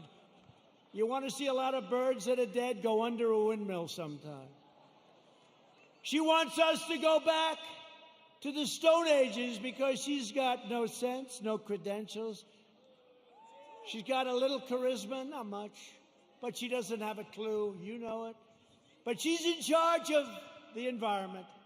No airplanes. We can forget Boeing, I guess, come to think of it, right? We talked about Boeing. We could forget Boeing. Let's cancel those brand new Air Force Ones, right? Likewise, Representative Ilhan Omar. Ilhan Omar is going to be very much involved in a Biden government. They will put this hate-filled, America-bashing socialist front and center in deciding the fate of your family and deciding the fate of your country. I don't think so. She would like to make the government of our country just like the country from where she came, Somalia. No government, no safety, no police, no nothing, just anarchy. And now she's telling us how to run our country. No, thank you. And I think we're going to have a big victory in the state of Minnesota because they've had it. They've had it. Biden is a very willing Trojan horse for socialism. When Biden first ran for president over 33 years ago, remember I used to call him 1% Joe. He never got more than 1%. Until Obama took him off the trash heap.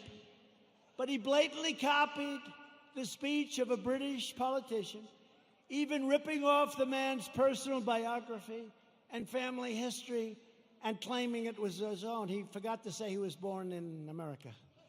Joe Biden is a shameless hypocrite. Since 2003, he has delivered fawning eulogies to the funeral and at those funerals of 3 leading supporters of segregation, including a former member of the KKK, and yet Biden is now smearing as racist tens of millions of people like yourselves, decent, hardworking Americans who he's never met, and he frankly probably doesn't want to meet. America should not take lectures on racial justice from Joe Biden, Sleepy Joe.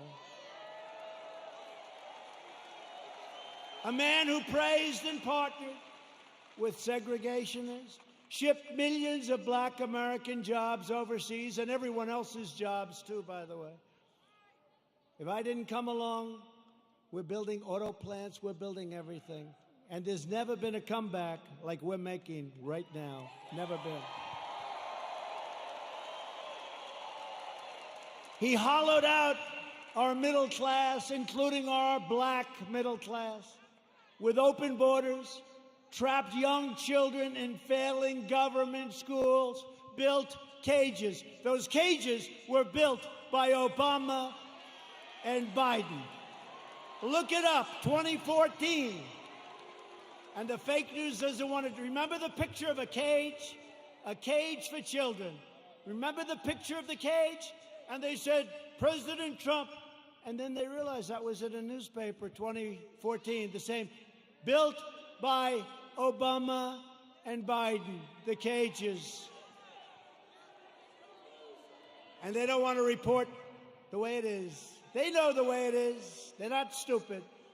They sent young boys to fight in Iraq while the inner cities crumbled, helped the big banks while hammering community leaders, and made our cities less safe and secure for all. They've done a terrible job, and they shouldn't be awarded.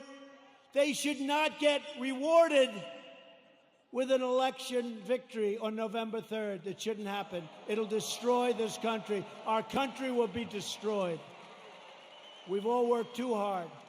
They don't know what the hell they're doing. Some do, actually, but in a very sinister way. Virtually every policy that has hurt black Americans for half a century, Joe Biden has supported or enacted. I've done more for the black community in 4 years than Joe Biden has done in 47 years.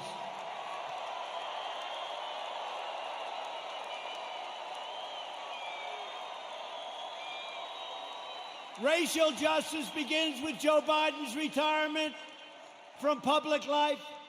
We are joined tonight by many outstanding Republican leaders. These are great people.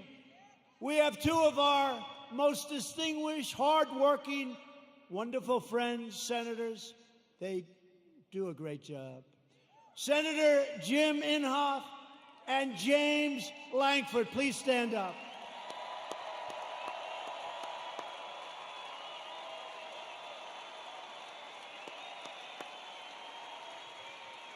Two very respected, I will tell you, 2 very respected people in Washington. They're respected by everybody. They do some job, and I'd have you come up, but you can relax. I will say this.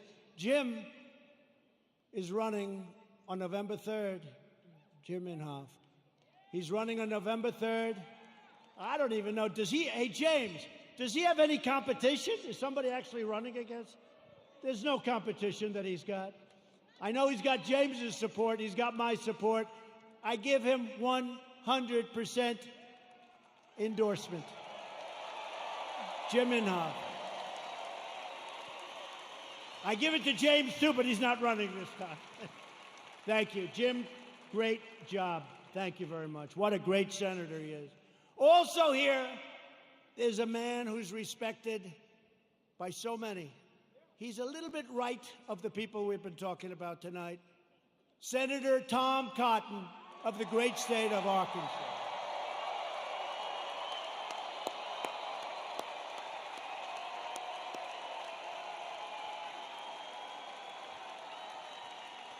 Thank you, Tom.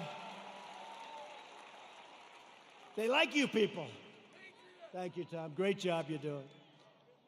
We're glad to be joined as well by a man that I've gotten to know. He's done an incredible job with COVID and with everything else he touches. Governor Kevin Stitt.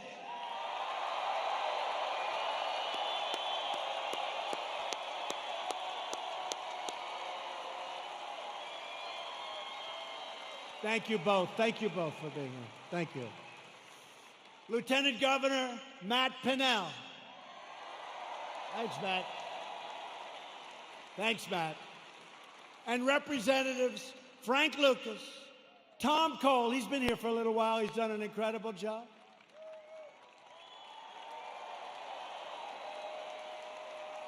Mark Wayne Mullen, you don't want to fight with him. I want to put him and Jim Jordan in a match together. I want to. Kevin Hearn, great job today, Kevin. The great Jim Jordan,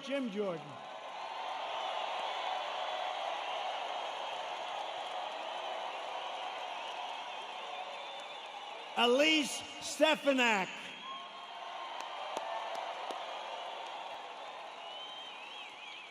Lee Zeldin.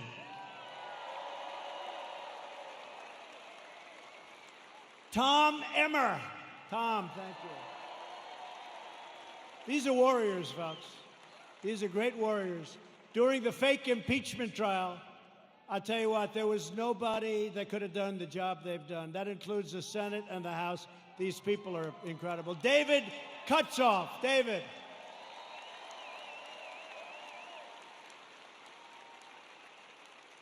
A great friend of mine, Debbie Lesko, Arizona. Great job, Debbie. Great job.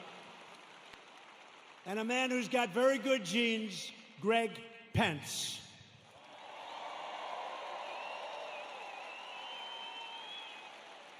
Thank you all. Great job. They're great people. They are. They're warriors. I'll tell you what. Not every person is, but this group is, and we have a lot of them in Washington. And we'll send Jim Inhofe back, and we'll send all of them. You'll send every one of them. They have to come back because they have been fighting for us, and they've been fighting for you, and they are just incredible, talented, tough, strong people that love your state a lot. So thank you very much. So we built the greatest single economy in the world. And then we say, not only the world, but actually in the history of the world, and they never even challenged me, so I guess I'm right. We did it. We had the best numbers anybody's ever had. We had the best employment numbers. African American, Hispanic American, Asian American. The best employment numbers in history. The best stock market numbers in history.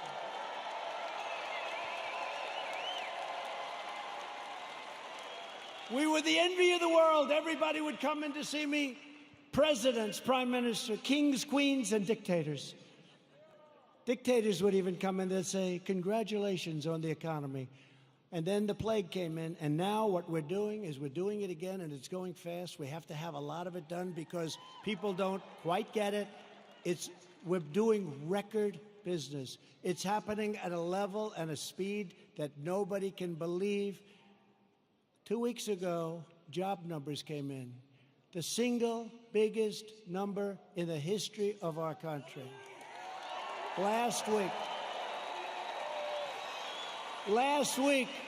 retail sales numbers came in. Retail sales, the single greatest number in the history of our country. So here's what's going to happen. Here's what's going to happen. They blame a president for anything. When you see looters, even though we put them down, if we didn't stop them, nobody would, because the other side will never stop them. But they always blame a president. Here's what's happening. We're going up, we're going up, we're going up, we're going to go up. Then we're going to hit October. We're going to be up. We're going to be way up. We're not going to be where we were, but in many ways, other than all of the horrible, horrible death that was so needlessly caused by a virus that should have been stopped where it originated, which was China.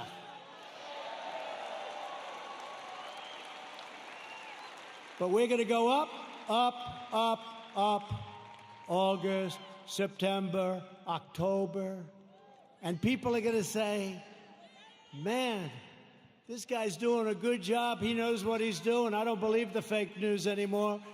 And you're not going to want to lose your 401ks, and you're not going to want to lose all of that wealth that you've accumulated, whether it's real estate wealth or any wealth you can think, because it'll all come tumbling down if these people are put in charge, and if they double and triple and quadruple your taxes, it'll be a whole different ballgame.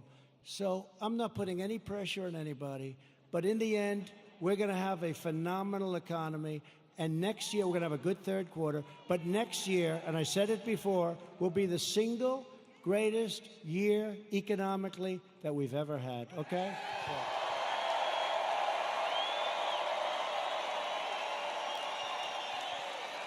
And if you see that happening, if you see it happening on November 3rd, you don't have the guts to vote against Trump. Even you don't have the guts to vote against Trump. Say, wait a minute, darling, my 401k is higher than it was the last time. I don't think I want to take a chance. You're not going to want to do that.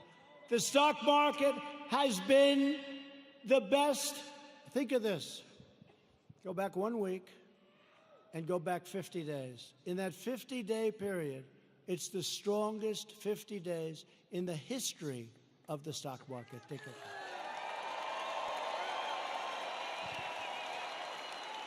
And your wife or your husband says, darling, I love you so much. You are such a great investor. And all you did is just keep the same crap you had the first time, right? Darling, I love you so much. You've always been a loser. You've always lost money. But now under President Trump, you're one of the greatest financial minds in our country. And all you did was keep your stock. Now, if you think you're going to run against, oh, they're going crazy. They want the stock market to go down, even if it costs them money. They want the stock market to go down, even if it costs them money. And they don't even know why. You know what? They're smart and they're vicious, but they don't know why. I'm telling you, they don't know why. What's wrong with having the strongest military brand new in the world all built? What's wrong with having these great economic numbers? What's wrong with having to close it down? We saved millions of lives. You know, a lot of people say we should have gone herd. Let's go herd. Ask him, how are they doing in Brazil? He's a great friend of mine. Not good. You heard about Sweden, right? 2 months. Ask him how they doing in Sweden. We saved millions of lives, and now it's time to open up, get back to work, okay? Get back to work. I recently signed groundbreaking criminal justice reform.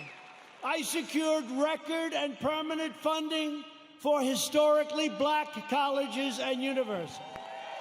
We slashed regulations and passed massive tax cuts to give black workers a pay raise like they've never, ever gotten before, and lift up black-owned businesses. And I worked closely with a great senator also, friend of theirs, Senator Tim Scott, South Carolina, to create opportunity zones, which are doing incredibly.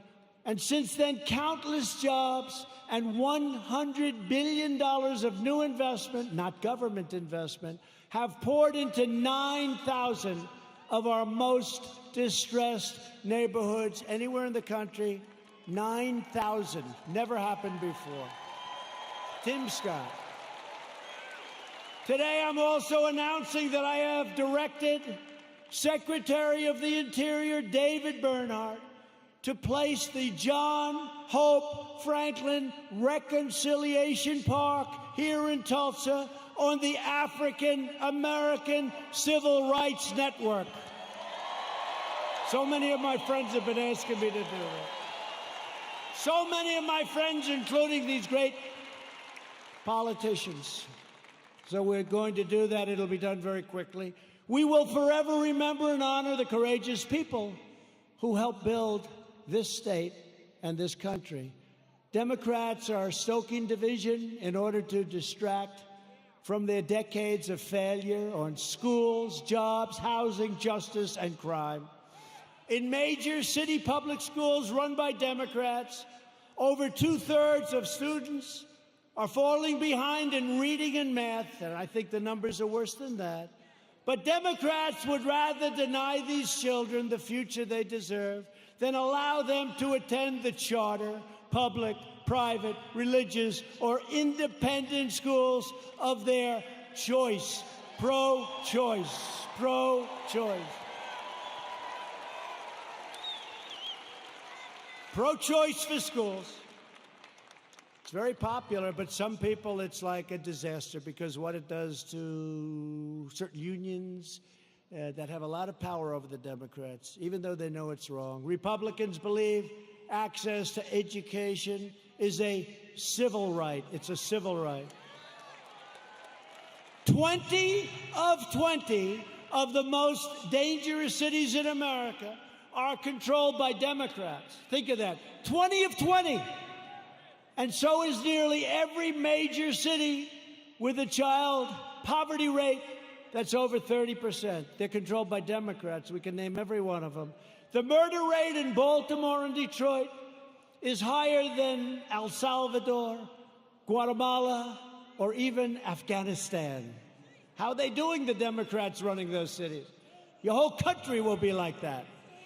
In 2018 alone, our police arrested nearly 12,000 people for murder and manslaughter, 25,000 people for rape, and nearly 1.5 million for assault, violent assault.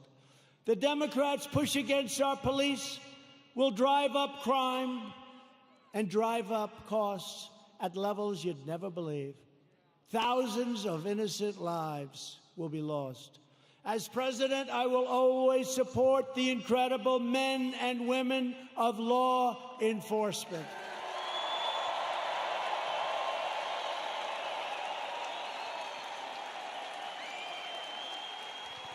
A vote for Republicans is a vote for better schools, better jobs, safer families, and stronger communities for all Americans. There is a limit to what we can together achieve with 4 more years.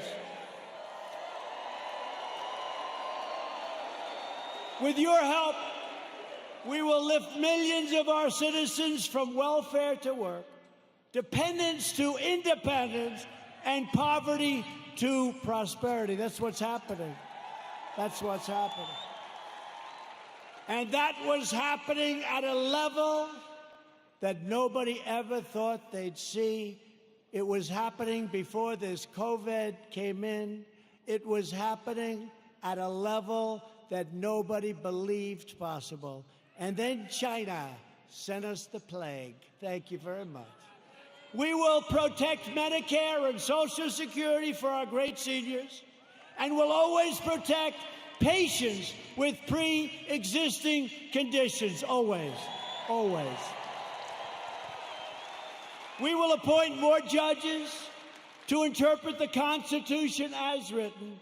We will end deadly sanctuary cities. We will finish the wall, which has now 212 miles built and beautiful. 212 miles, that's a lot of miles. And let me tell you, you think that was an easy one? That was a tough one. That party was totally unified against building the wall. You know, in the end, they gave up. You know what happened? They realized it was a bad issue for them because these open borders, I love when they fight for open borders, because anybody that wants an open border coming in from rough areas, there's something wrong with those people. So did you notice in the end, it was like, just leave us alone, build your wall, just leave us alone. I said, thank you very much.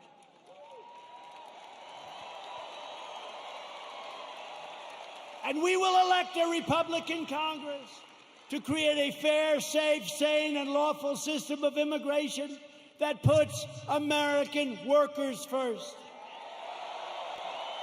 We will revitalize our cities, and we will build gleaming new roads, bridges, tunnels, and airports all across our land. We will enact new trade deals that result in more products proudly stamped with that beautiful phrase, made in the USA. It's so beautiful. So beautiful. Made in the USA. That's happening too. We have so many plants coming into Michigan and so many other states.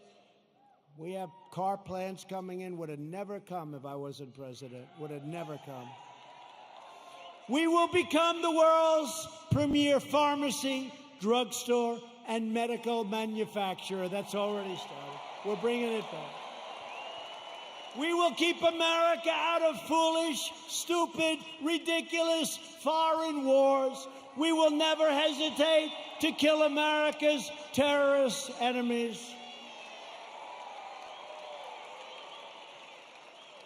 You know, when I took over, ISIS was all over the place. And I did something that I felt we should do. And we have now obliterated, we have now captured 100% of the ISIS caliphate. 100.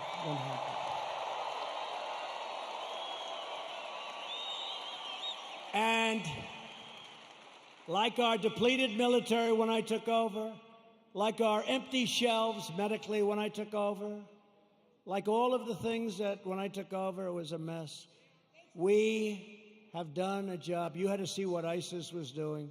They were getting bigger. I came in smaller. Sir, we've just taken 100%. We will launch a new age of American ambition in space, and the United States will be the first nation to land on Mars. Good program.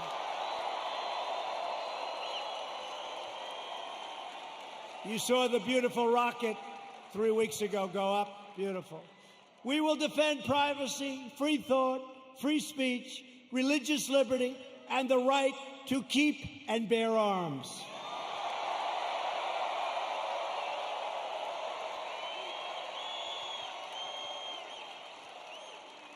And when you see those lunatics all over the streets, it's damn nice to have arms. Damn nice. Interesting how all of a sudden people understand it, right? You couldn't sell it. Now people understand it. The right to keep and bear arms will protect your Second Amendment. Above all, we will never stop fighting for the sacred values that bind us together as one America.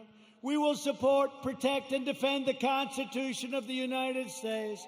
We uphold the principle of equal justice under the law. We believe in the dignity of work and the sanctity of life.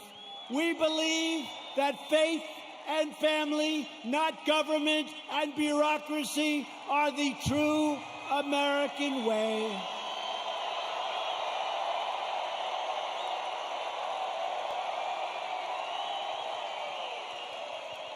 We believe that children should be taught to love our country, honor our history, and always salute our great American flag.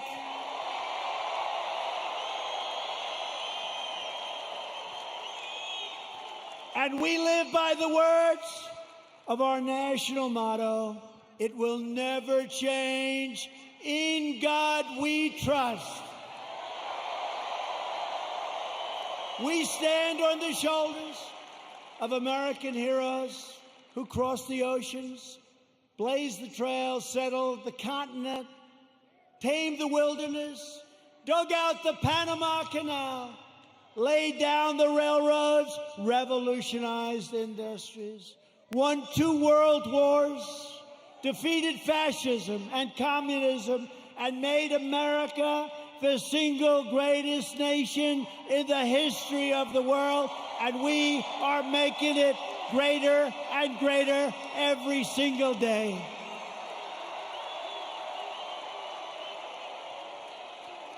Proud citizens like you help build this country, and together we are taking back our country. We are returning the power to you, the American people. With your help, your devotion, and your drive, we are going to keep on working. We are going to keep on fighting. And we are going to keep on winning, winning, winning.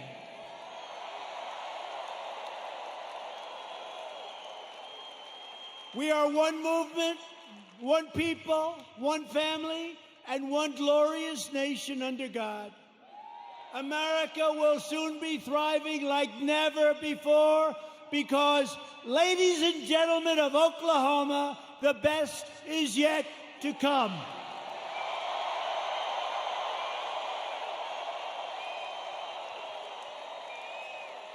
Together we will make America wealthy again. We will make America strong again. We will make America proud again. We will make America safe again. And we will make America great again. Thank you. Thank you, Oklahoma. Thank you.